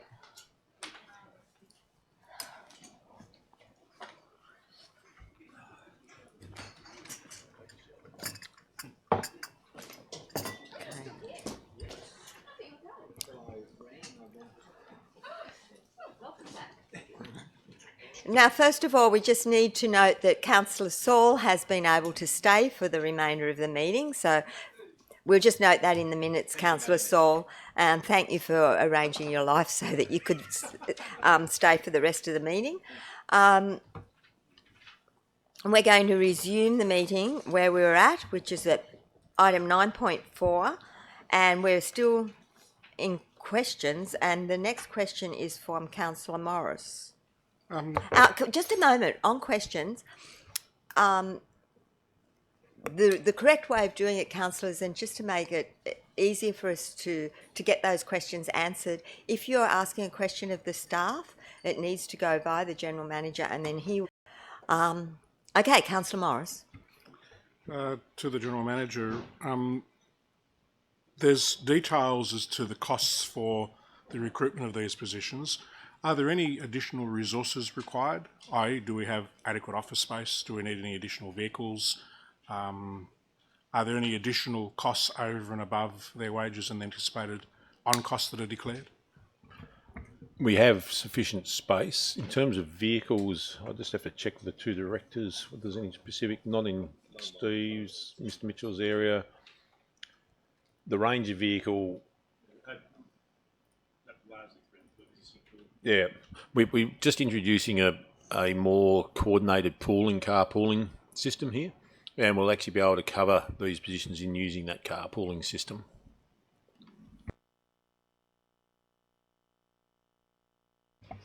Madam Mayor. Okay, mover. On, Councillor Patterson. Yeah, not a question. I'd just like, if it's all right, Madam Mayor, to... will you move the motion so you can close debate? That's fine. Close debate, that's what I want to do. Thank you, Madam Mayor. I'd like to move an amendment, Madam Mayor. But you can... And the amendment? Madam Mayor, I'd like to move that we defer this decision until October Council to get more clarification of the impact on our long-term financial plan as well as our delivery plan. Yes, it is. That is a foreshadowed motion. I'll move that as an amendment, Madam Mayor. I know you did, but I'm taking it as a foreshadowed motion.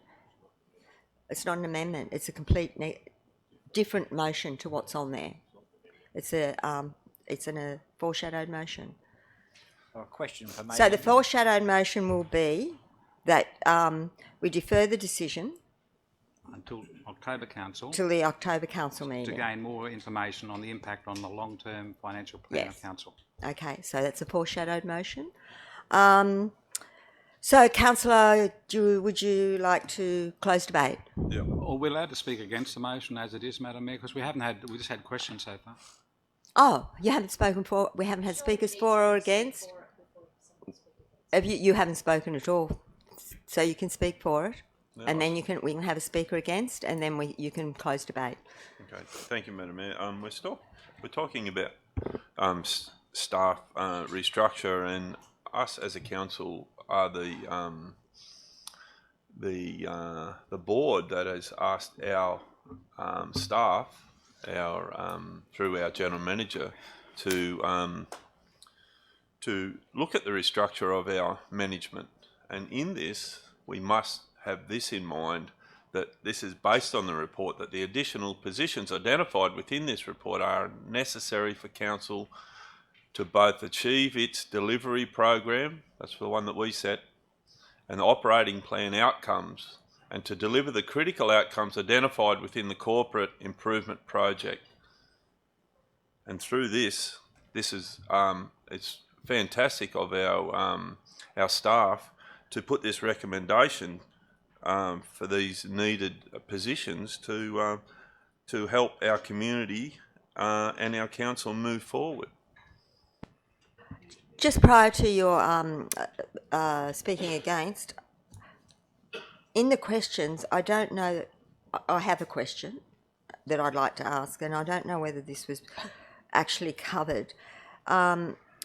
So the short-term bottom line is that 89,000. Have we looked at the long-term financial?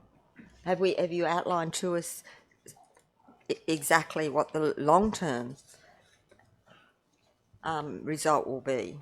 Yeah, through Madam Mayor, we haven't put that in detail in the report.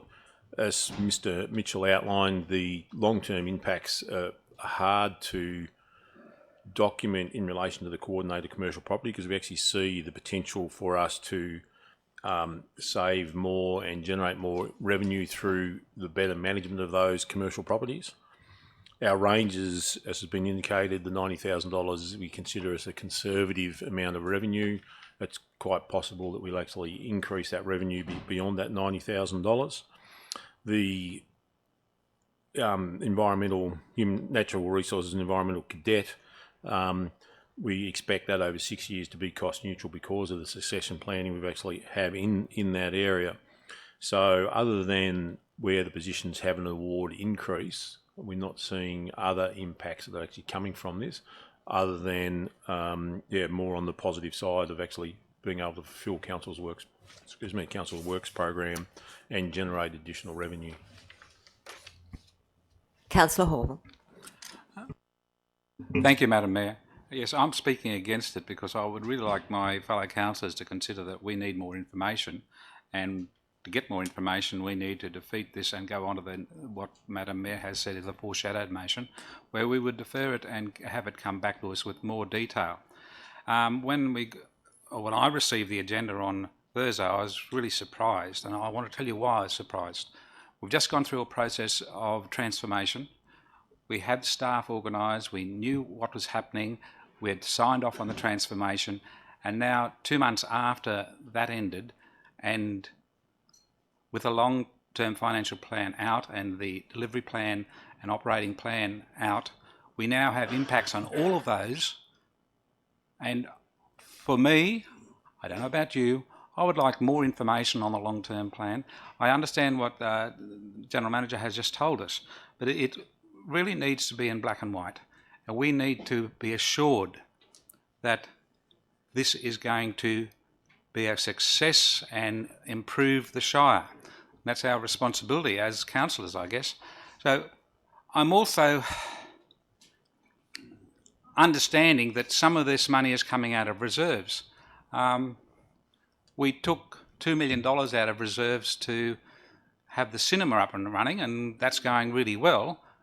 But when we have reserves, we can use those reserves for special requirements when they are needed, and that's why we have reserves. To take out reserves to pay for new staff members is an issue for me, in that it's already money that we have, and reallocating it to a staff position when it's a created reserve for a general purpose or a specific purpose, as in the water fund and the sewage fund. We've got to be very careful where we go with how we use that reserve funds. So to keep it simple, I was surprised, and I don't think we have enough information to make a decision today. I would like more information, and that's why I'm asking you to vote against this and consider voting up the deferral. Thank you, Madam Mayor, and thank you, councillors. Just a moment. Any question? Yes, ask the question. Mr General Manager, can you comment on Councillor Hall's comments, please? Regarding reserves? Regarding reserves, Yeah, through you, Madam Mayor, in relation to the positions there, the on-site sewage management reserve, that is set aside specifically for on-site sewage management. It cannot be used for anything else. The creation of this position actually allows us to fulfil the role and our compliance obligations to a greater level by actually using the funding that's actually already coming into that. In relation to the commercial assets reserve, I think Mr Mitchell has outlined that fairly effectively, that the creation of this position is using those reserves to actually allow us to develop the assets in that portfolio more effectively, and should result in greater utilisation and greater revenue coming in from those areas, and certainly more efficient use of the actual assets in that portfolio. Thank you, General Manager. David? Councillor Baxter? Just speaking for the motion, that we've for the recommendation that we've got. Two things. I think it's beholding of the councillors to defer to the professional advice of the general manager and the directors. If they deem it necessary to have these extra workers to make the place more efficient, to run the valley more efficiently, we should defer to their professional advice. Secondly, last night at the briefing session, when we had ample time to discuss this, and when it was explained amply last night. Point of order, Madam Mayor. He's reflecting on me in my particular. I did not take actually, last he night. has not mentioned anybody's name. He has Councillor, do not interrupt as someone is speaking. Keep going, Councillor Baxter. Councillor Baxter, you can continue. So that simply that, Chair, that the staff have decided that we need these 6 workers to run the valley more efficiently, and I think we should defer to their professional judgment. Thank you. Councillor Patterson. Is there any other speakers against? Councillor Patterson, you can close debate. Thank you, Madam Mayor.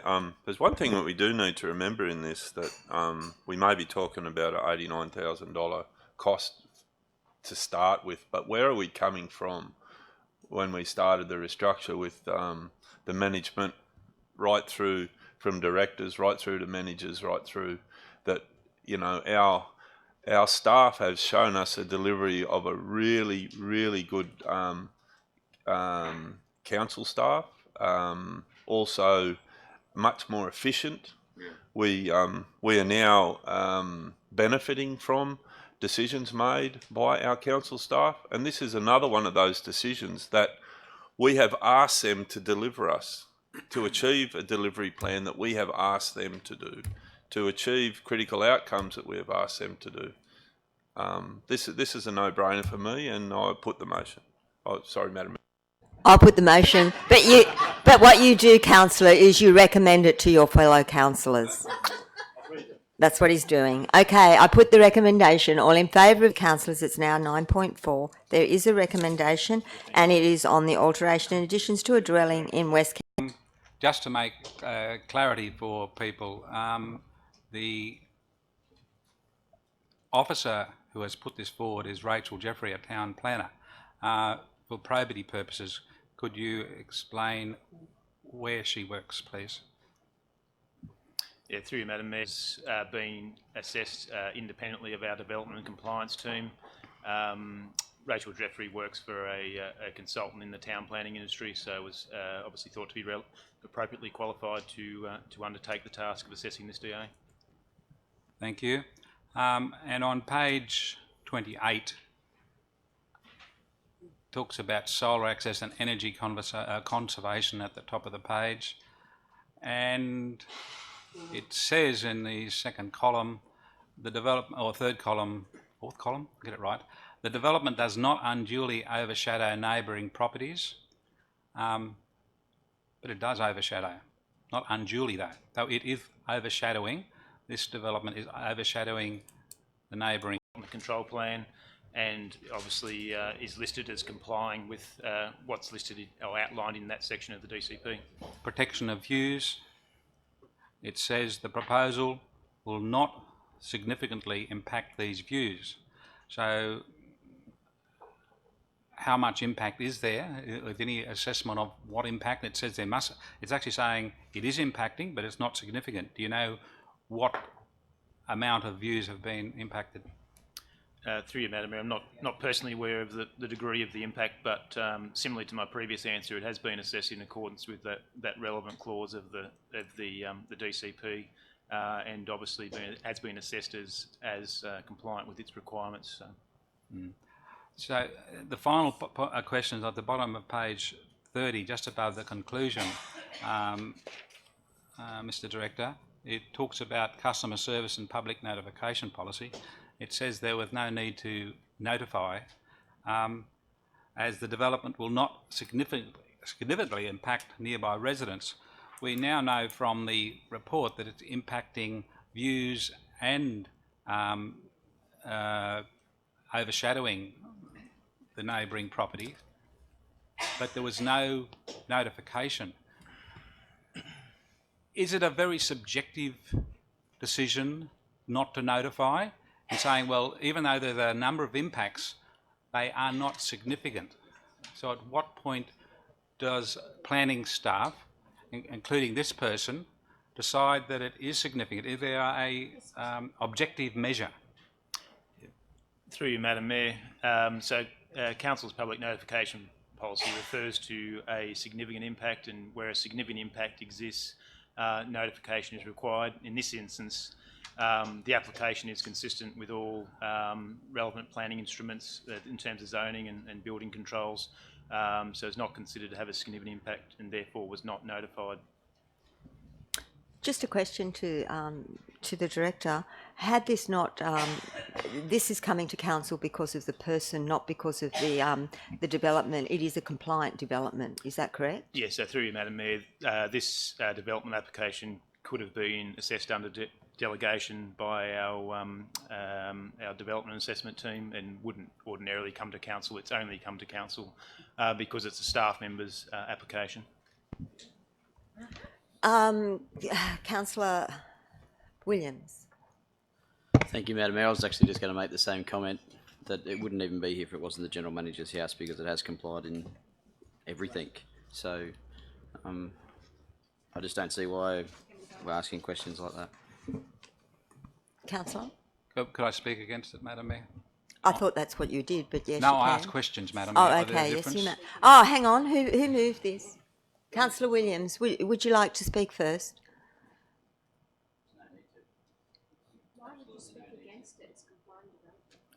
Councillor? Right, Madam Mayor, I'm speaking against it on a technicality. I'm still concerned, and we've talked about this before, that public notification is only happening on significant and impact on neighbours, and I still do not understand, and it's a personal experience, why one neighbour was notified that a shed was being built on my neighbouring property, but I was not. So, to me, there has to be a more objective measure than just saying significant, because we've got two impacts here, and both of them are stated as not significant, but when you add up the totality of those two impacts, that they could come up to being significant, and I still don't understand why that policy cannot be strengthened with objectivity. So I'm technically speaking against it, but I know which way I'm voting. Thank you, Councillor. Can I close debate? Absolutely, Councillor We'll talk about that Williams. when we talk about policies. I think that's the best time to talk about notification, things like that, and that's when we talk about the policies in the workshops. Now's not the time to do that, I don't think. Thanks. I put the recommendation. All in favour of the recommendation, all against the recommendation. The recommendation has been carried. Thank you, councillors. 9.6. Thank you, councillor. Do I have a seconder? Second that. Thank you, councillor. Do you wish to speak? We have a light on, councillor. Yes, I wish to move an amendment, Madam Mayor, but I'll leave it to the mover to speak first.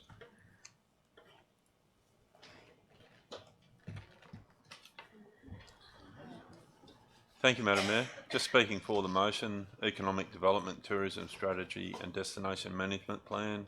This is something that we need to move forward with. As I stated last night, that we seem to be and are getting a lot more tourism. We need to be building on it. We have a lot more development going on in the area, and this management plan is just part of the parcel of what we need. Thank you, Madam Mayor. Thank you, councillor. Your question?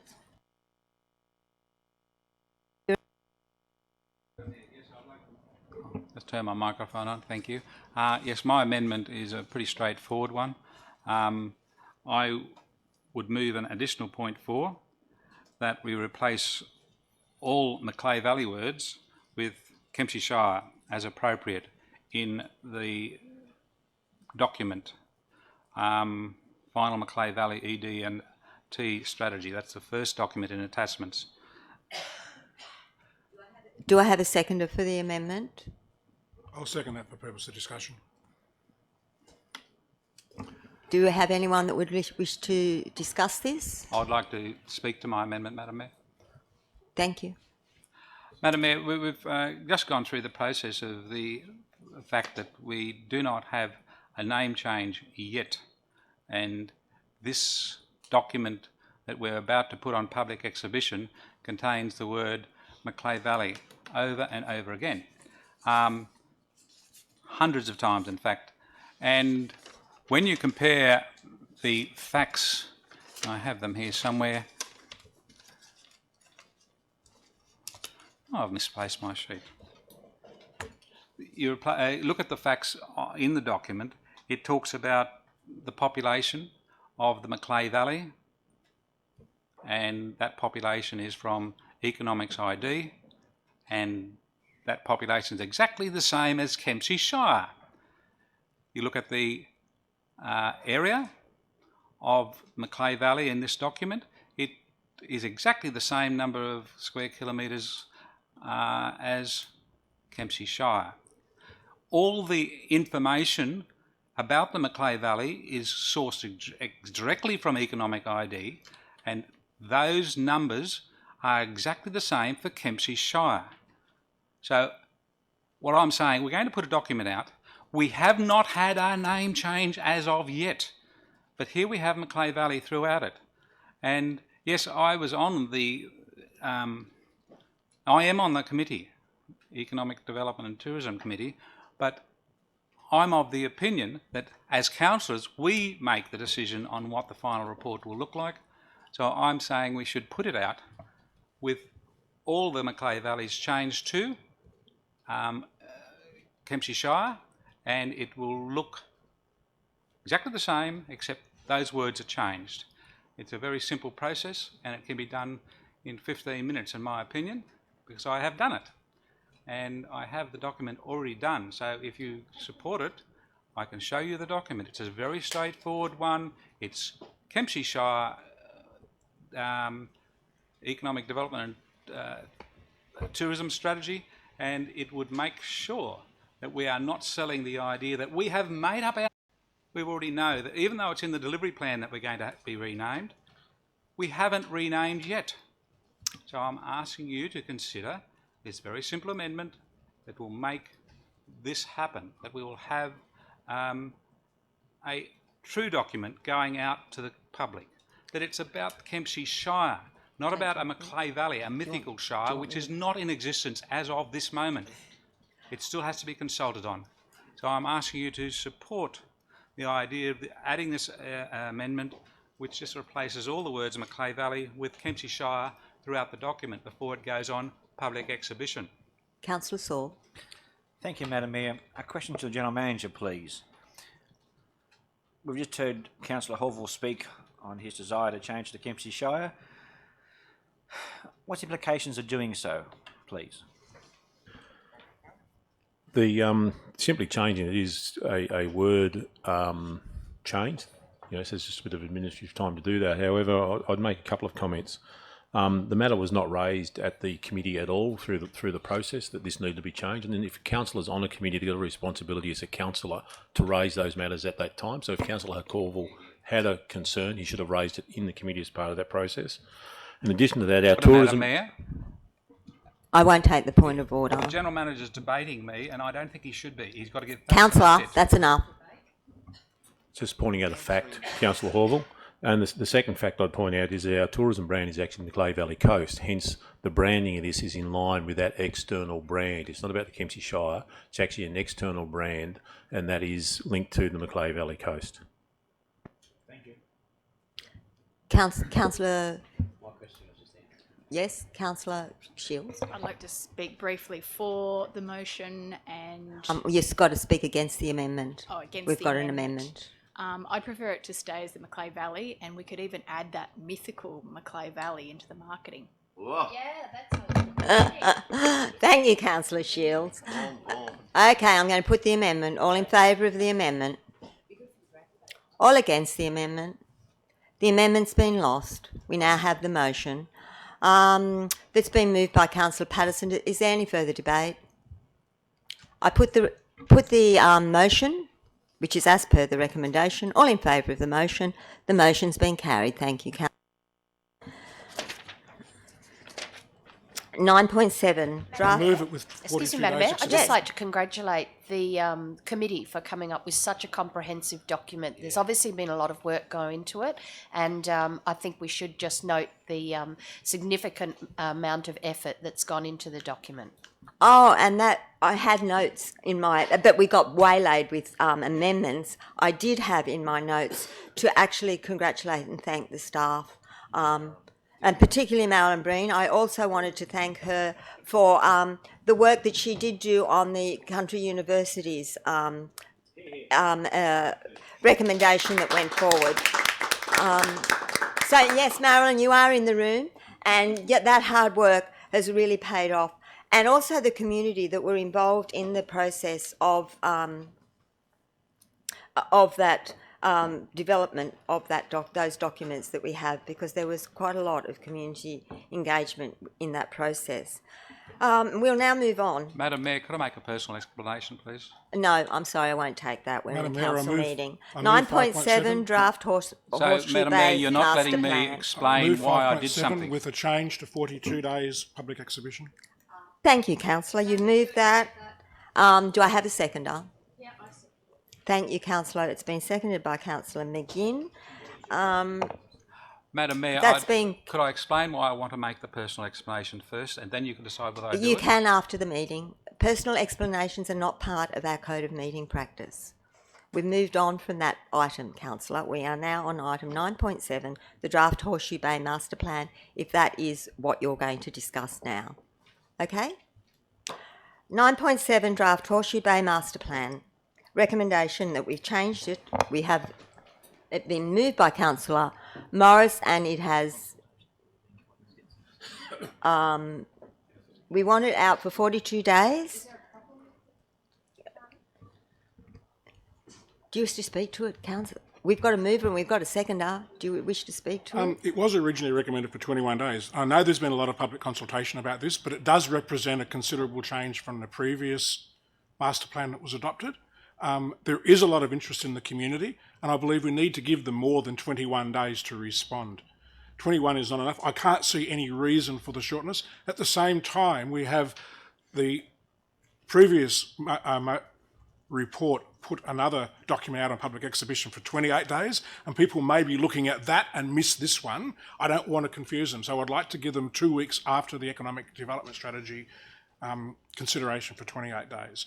This is a very important issue. The community needs to come back with feedback, and obviously there's no recommendation here, but I would assume it would come back to council for ultimate adoption after the period of public exhibition, so I'm not even going to suggest that change, but I'd like to see it for 42 days because of the extent of impact on the local community. Councillor Shields. Thanks, Madam Mayor. Sorry, is it an amendment or it was accepted into the motion? It was the original motion. The original motion. Okay. I'd like to speak against the 42 days. From my perspective, obviously I want to see the master plan go on public exhibition. From my perspective, speaking to a lot of people in South West Rocks, this has been consulted to the death. We started this, was it 2012 or 2013, with the original master plan. Obviously now we've changed it.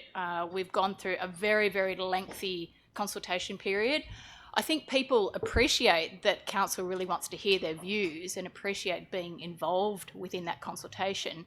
However, the feedback I'm getting, and I got it at the last consultation regarding this master plan, was just do it. We've been talking about this. Meanwhile, there are potholes everywhere throughout Horseshoe Bay, coppers logs falling down. It's embarrassing. It is the most visited place over those 2 weeks in our shire over Christmas. We need action. We don't need longer to talk about it. People want it fixed. People constantly say to me, what are we doing about Horseshoe Bay? Why does it still look like that? And the last consultation, it wasn't quite as well attended because I think people are just saying, okay, yep, we're done now. We really want to see some action.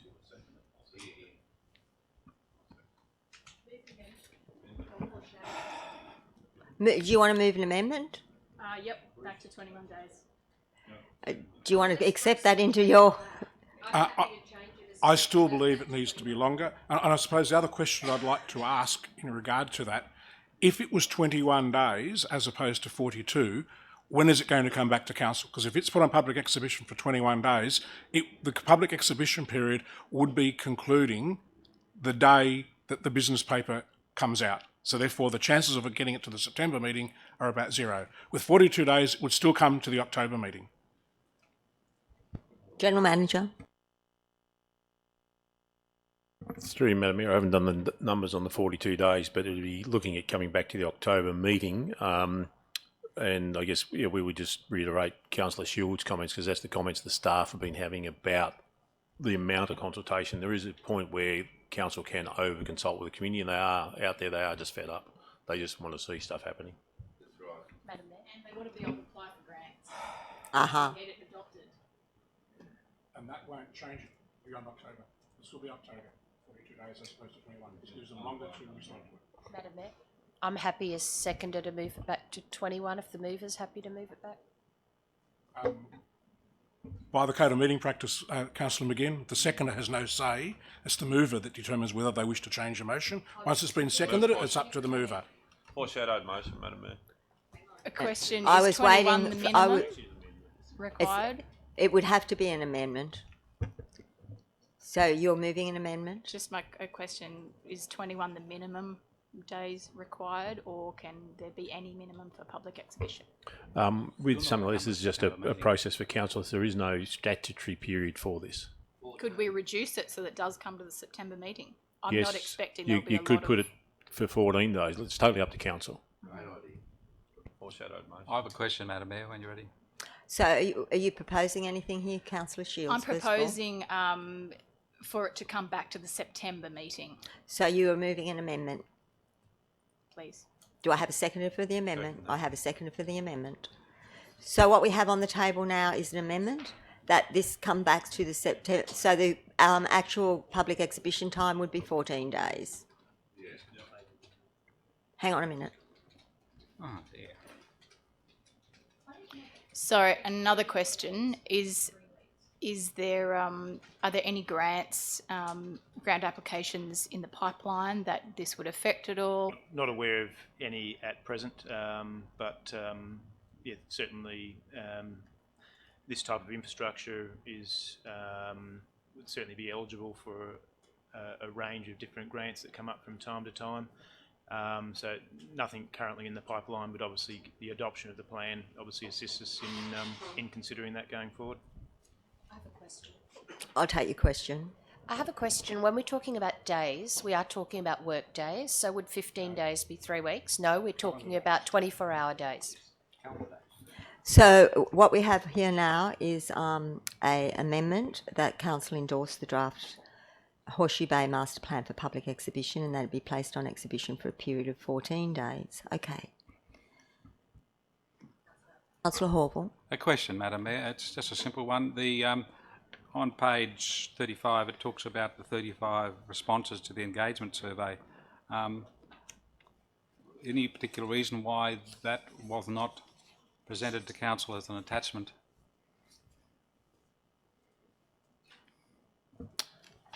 Through you, Madam Mayor, the responses to that information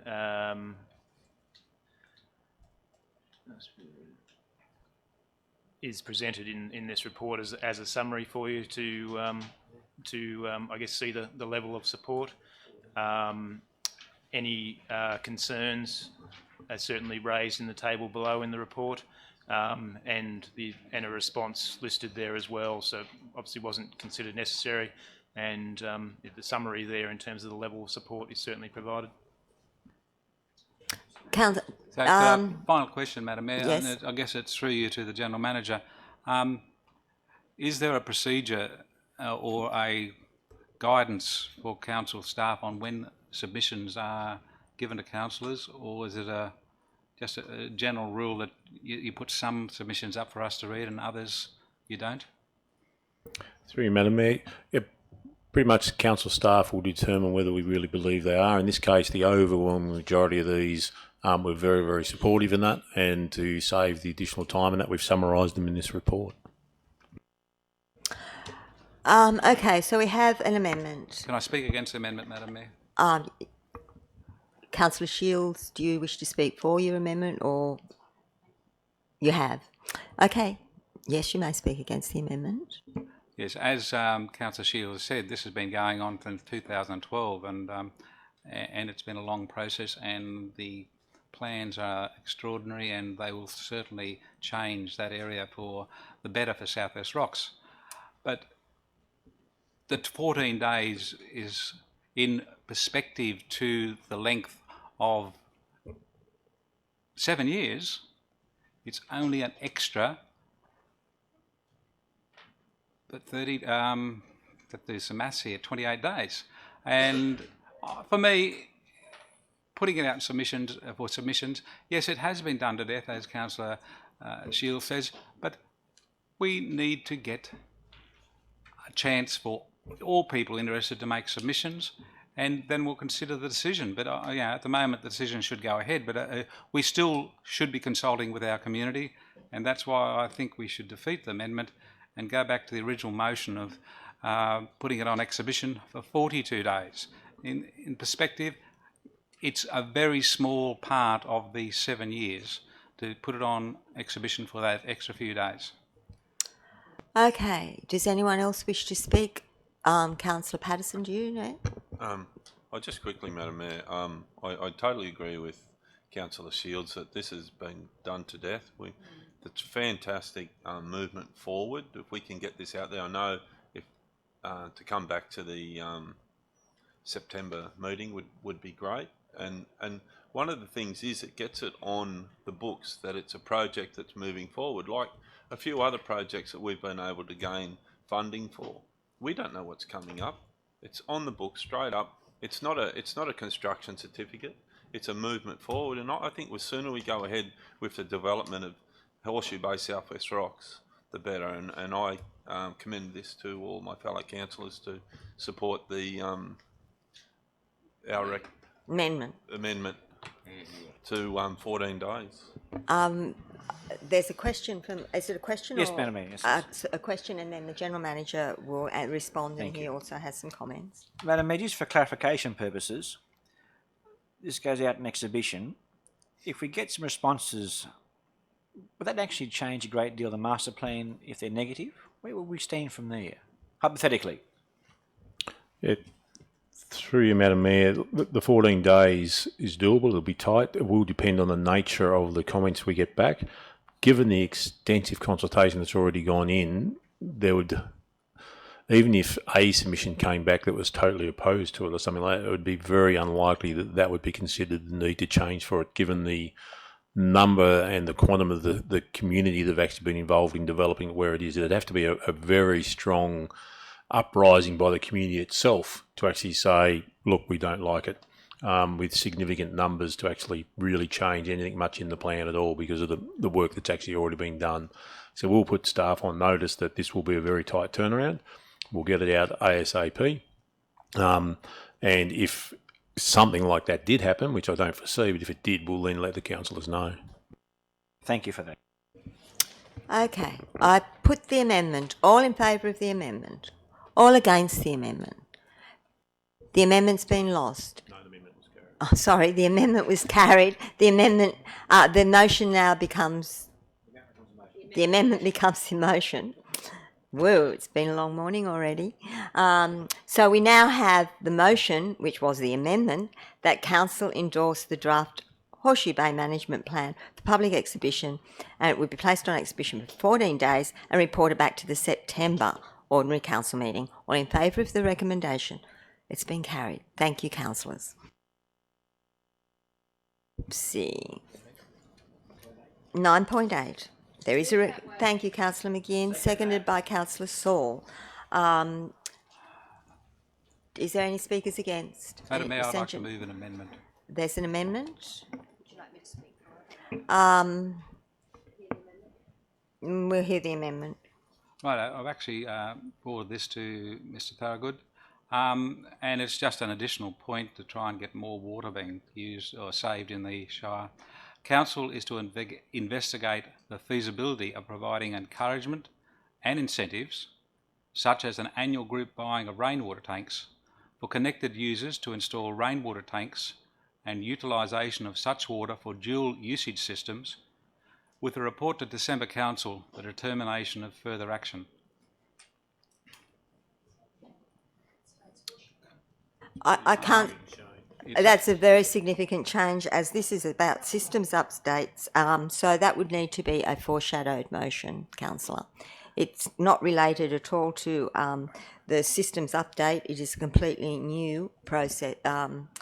So it's foreshadowed. I'll move dissent, Madam Mayor. You can move dissent if you would like. The drought management What plan, you need to argue is why you don't believe that it is a significant change. it's not a significant change, it's a help to the drought management plan. We have an issue in the Shire with the river coming to a stop. At the moment it's not flowing very well, and if we don't get rain upriver, we're going to have a bigger problem. We're back to 94 when the river stops completely, and it stopped for 5 weeks. It's in the documentation. We need to think of ways to improve the availability of water for our people. And this is not a compulsory thing. It's actually adding, Madam Mayor, to the drought management plan. It's a simple addition to encourage people to add rainwater tanks to their homes. That's all it is. It's an encouragement. It's a simple measure. And I don't see why you think this is a major change. It's an additional, very simple, small addition to the drought management plan, where we need to encourage people to have their own water supply and not rely totally on the council water supply. So I don't understand why you believe that this is a major amendment or it needs a foreshadowing.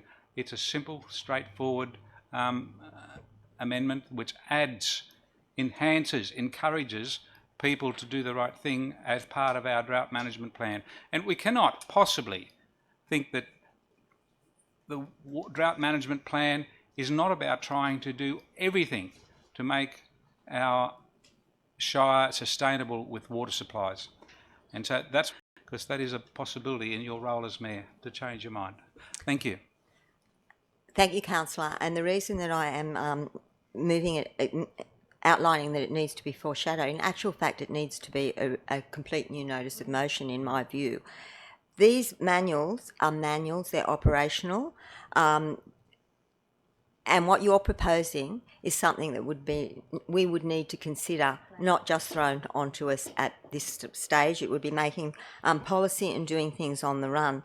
Now, my understanding is that these manuals are for, and they didn't need to even actually be brought to council, but they've been developed by staff to use as their tool on how they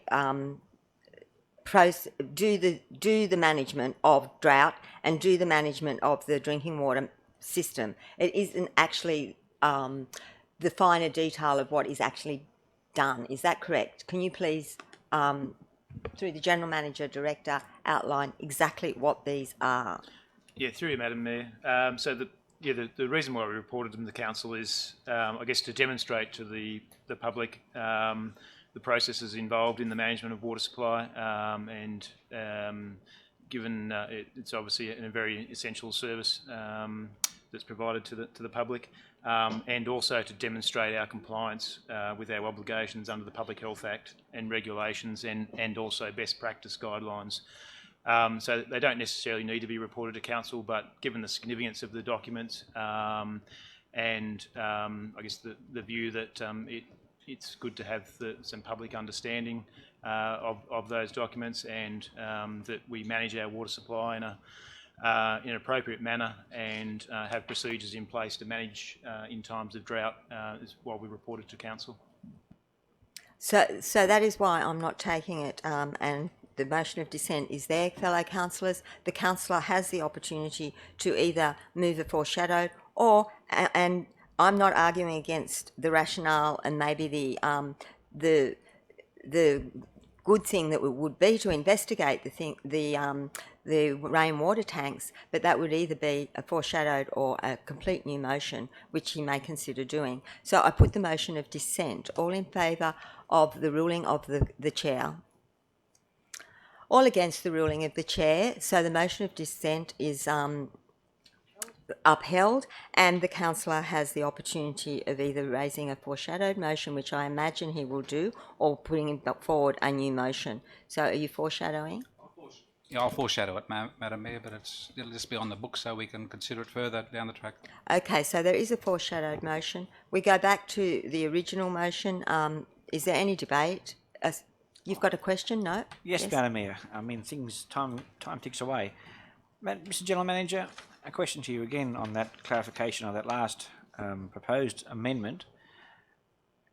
To install rainwater tanks, do you require DA to be approved?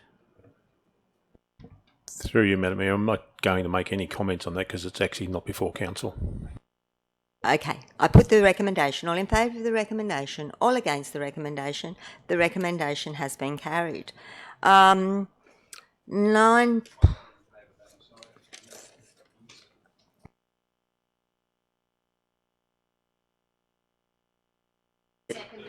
Okay, it's been moved, it's been seconded. I believe we probably have an amendment or a question or something.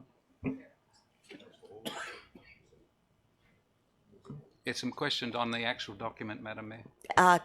Questions, councillor? On page 14 of the document, Madam Mayor. This would be to the General Manager. Oh, whoever can answer it, but yes, thank you, through you to the General Manager, and he may delegate it. On page 14, at the bottom, it talks about Back Creek, Southwest Rocks, footbridge and shared path. It says it's completed. Is it operational, people walking across it now, or is it not completed yet?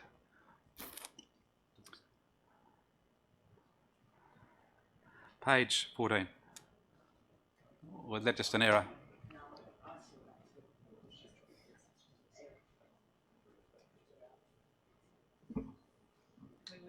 We wish. Yeah, through you, Madam Mayor, it should be listed as commenced or ongoing.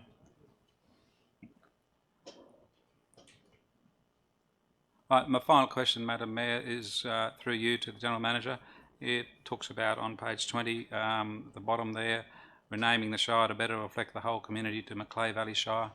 Will that be amended, please? Yes.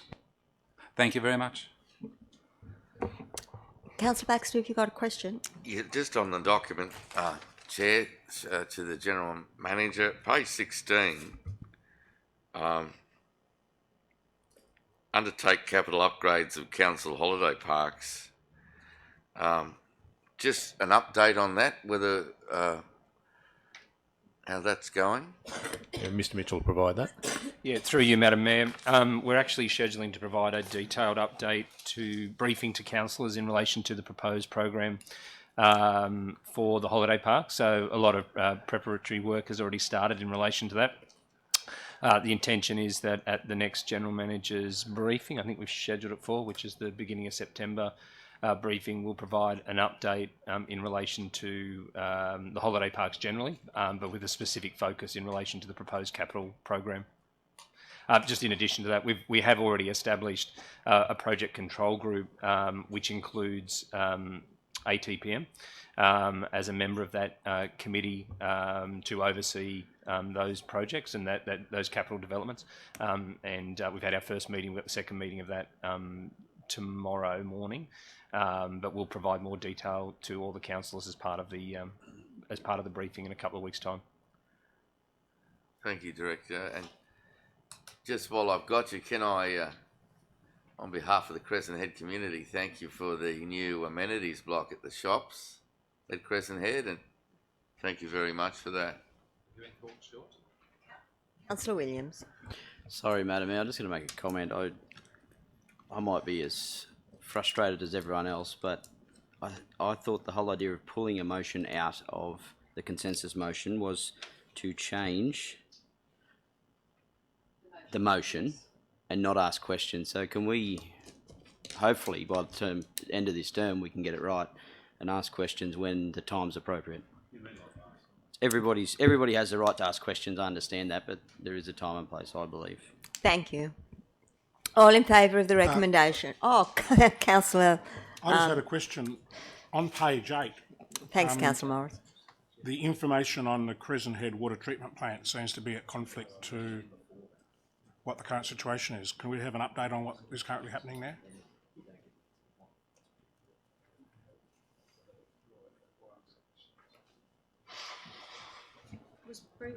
Through you, Madam Mayor, that the information there is actually correct. There is additional information that was provided to the council at briefing, which is in a confidential briefing.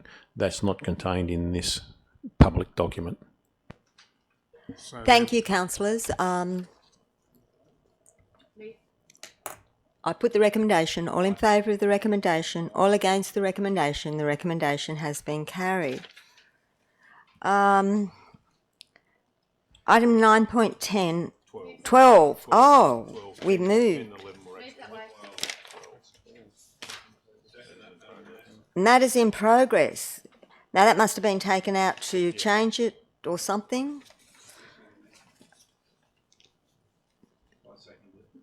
It's been moved, it's been seconded, but we have an amendment most likely. Could I ask a question first, Madam Mayor of the General Manager? Yes. The recommendation that the information be noted. When we first had matters in progress reported to us, if any recommendations were to be withdrawn or taken out in the matters in progress, that appeared in the recommendation. Now it's just being noted, and when we note something, council is to take no action according to an answer in questions on notice. So what I'm asking, why is it now just being noted, but then there are actions being taken with that matters in progress? There's no list of or any additional point saying that the recommended items be deleted or ended from the matters in progress. General Manager. Yeah, through Madam Mayor, the report's simply an update report on the matters in progress, so we ask councillors to note it. Part of that noting is that we will be removing the items that are actually in the attached that are noted there to be removed. So the recommendations in the report, Mr. General Manager, are a decision that's taken to withdraw it anyway already without the recommendation coming back to council to decide which recommendations should be withdrawn. As I outlined, it's actually an update report for the council and for the community. The attachment, we can simply change the wording in future to say note its removal instead of recommend its removal. If we want to be pedantic, we can actually do that.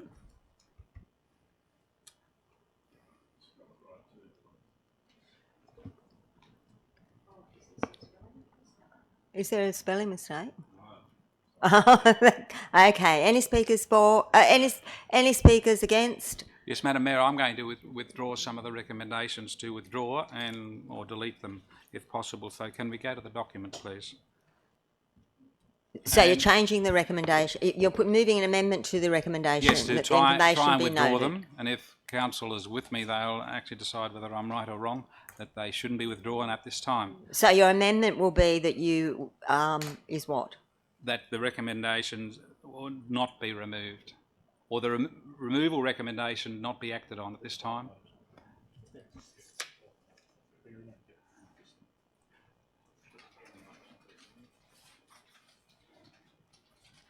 I won't ask for a seconder just yet. I imagine I'll get one, but So on page 12, Madam Mayor. No, actually, I'm on page, I'll get it right, page 11.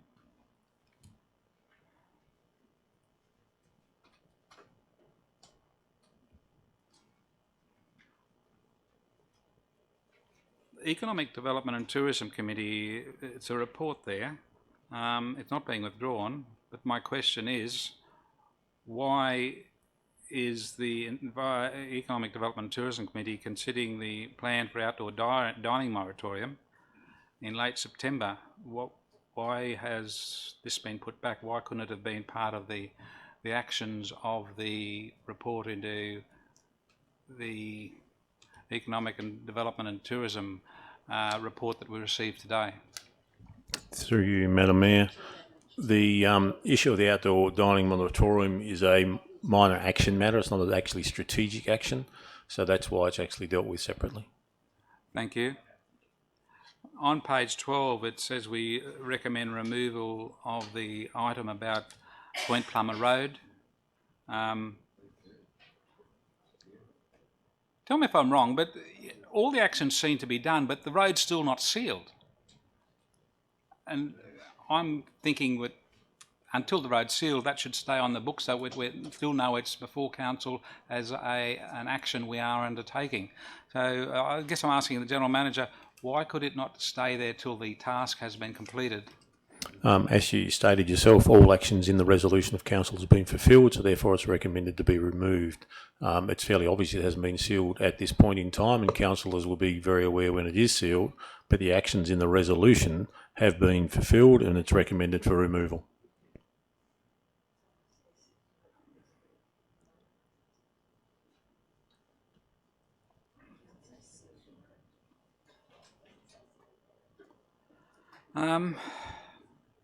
On page 14. So where are you going with this, councillor? So are you changing I'm trying that to find one that the general agreement it shouldn't be removed, Madam Mayor. I'm getting the fact so far that no one is going to support the one they've already brought up. So I'm moving on to page 14, and it's the item about planning proposal housekeeping amendments. It's a recommended removal. And you see that the 5th of August update, it's got an objection received from National Parks and Wildlife Service, plan proposal to be amended and authorised by the Department of Planning, Industry and Environment before finalising exhibition report for a future council meeting. So we haven't had that come to the future council meeting yet, it's not here yet, so I don't think it should be removed until it has been brought to council. Through you, Madam Mayor, each of the items that council resolved to undertake have actually occurred, hence why it is recommended for removal.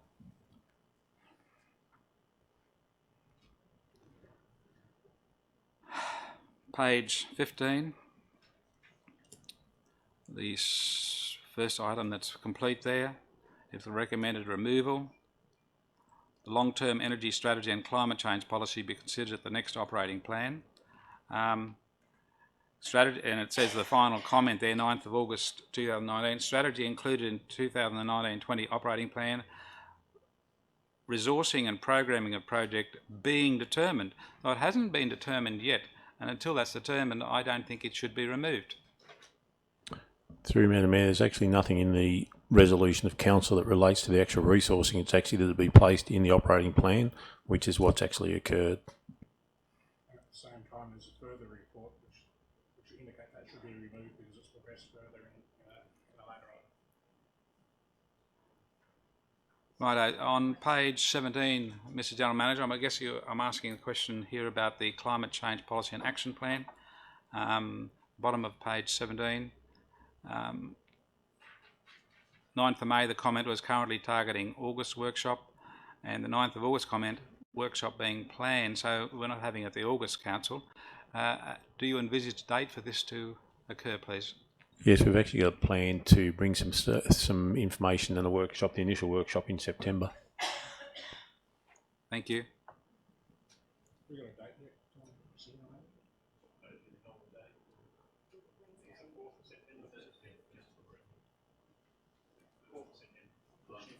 Unfortunately, I probably won't be there.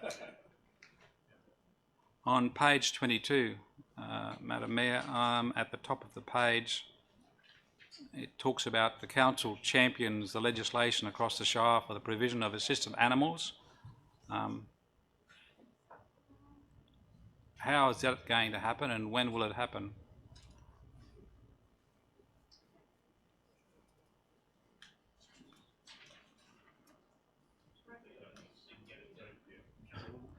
So it's the top of page 22, and it talks talking about the review of dog off-leash areas, but it also, in point 5, talks about the council champions the legislation across the Shire for the provision of assistance animals.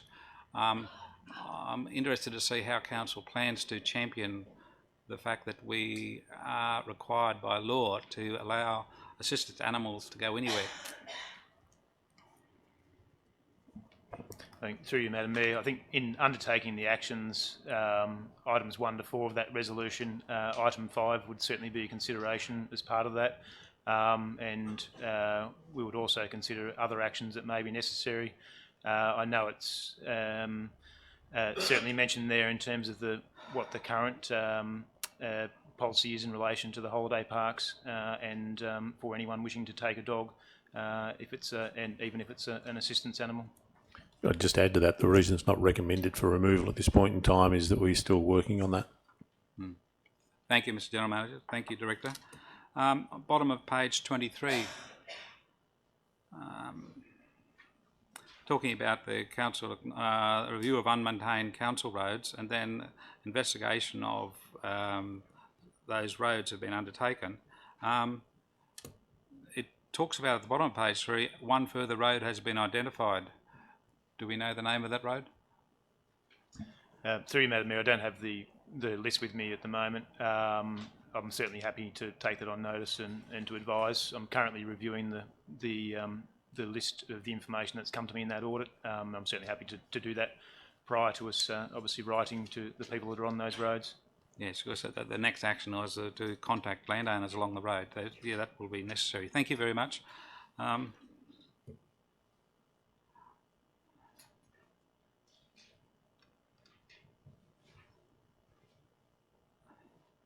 On page 44 on the Kempsey Cinema project,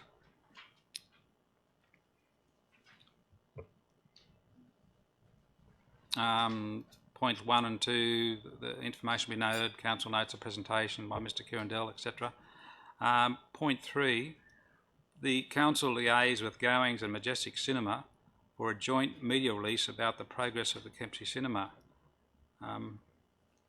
My simple question is, where is the joint media release? Through them, in relation to a joint media release, it doesn't state that there will be one. There was a media release issued after this. We did liaise with the parties, and a media release was released. It just simply wasn't a joint one. Okay, so I guess you've actually, in that liaison, you actually talked about delivery times and so forth, which added to the media release put out by Kempsey Council. Was that how the process went?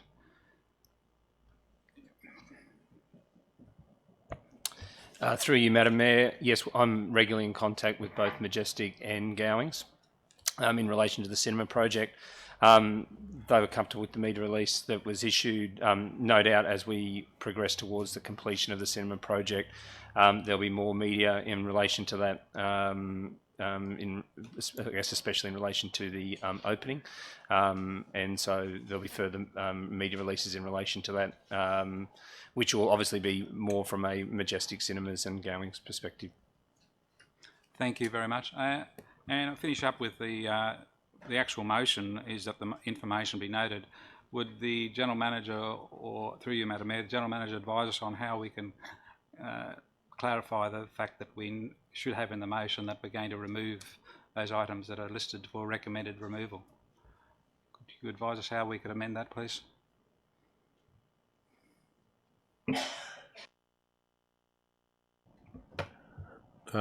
It could be worded simply that the information be noted and that those items outlined in the attached for removal be removed.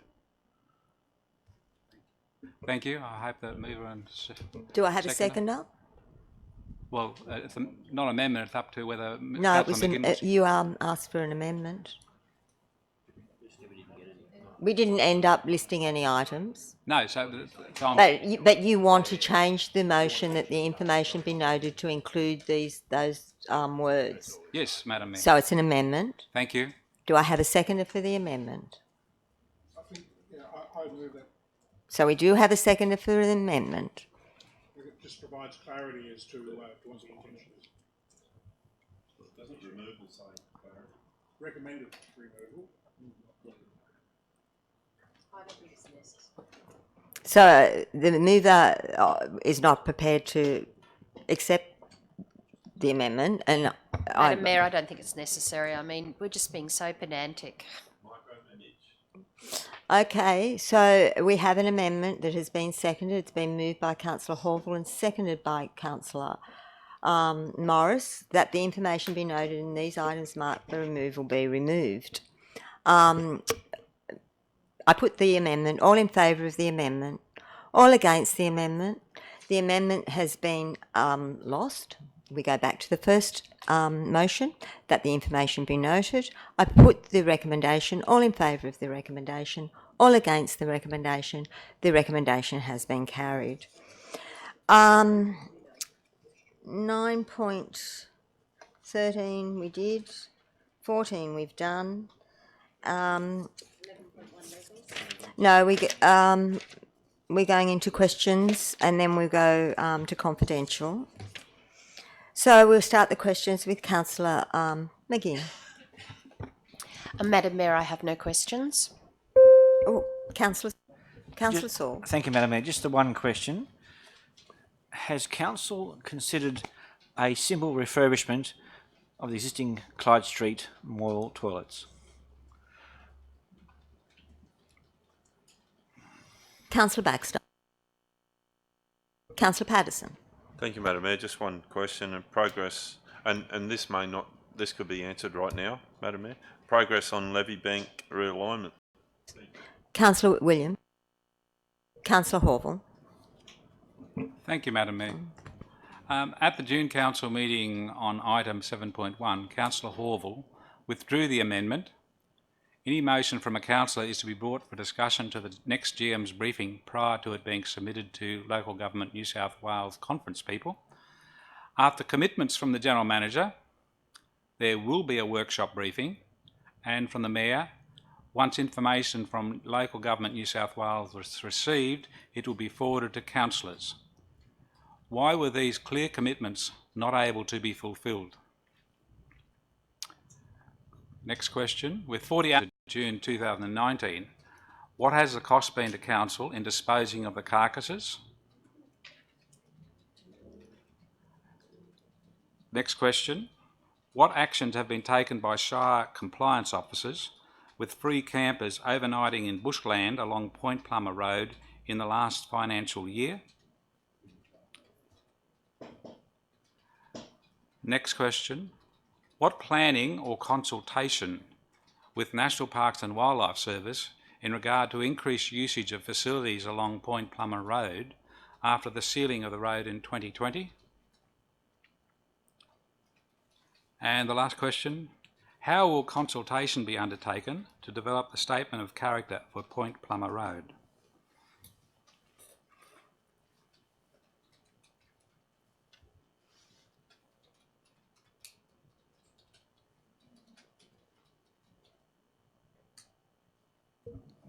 Councillor Shields. No questions. Councillor Morris. Just a couple. Will the voluntary planning agreement identified in item 9.8 of the meeting of Council of the 16th of July 2019 be placed on public exhibition prior to its execution? Just to answer that straight away, we'll put it on the record, yes, legally it has to be. Item 13.6 of the meeting of the 21st of May 2019 considered the construction and sealing of unsealed roads. Have there been any grant opportunities identified for such works? And the other one is, it is understood that there is a DA for a 5-storey building on the intersection of Gregory Street and Paragon Avenue.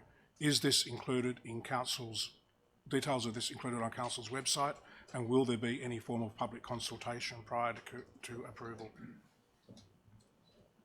Thank you, Councillor. Councillors, we now need to move into confidential. Do I have a... Thank you, Councillor Saul, seconded by Councillor Shields. So we all agree to move into confidential. Yes, carried. We will now clear the gallery and...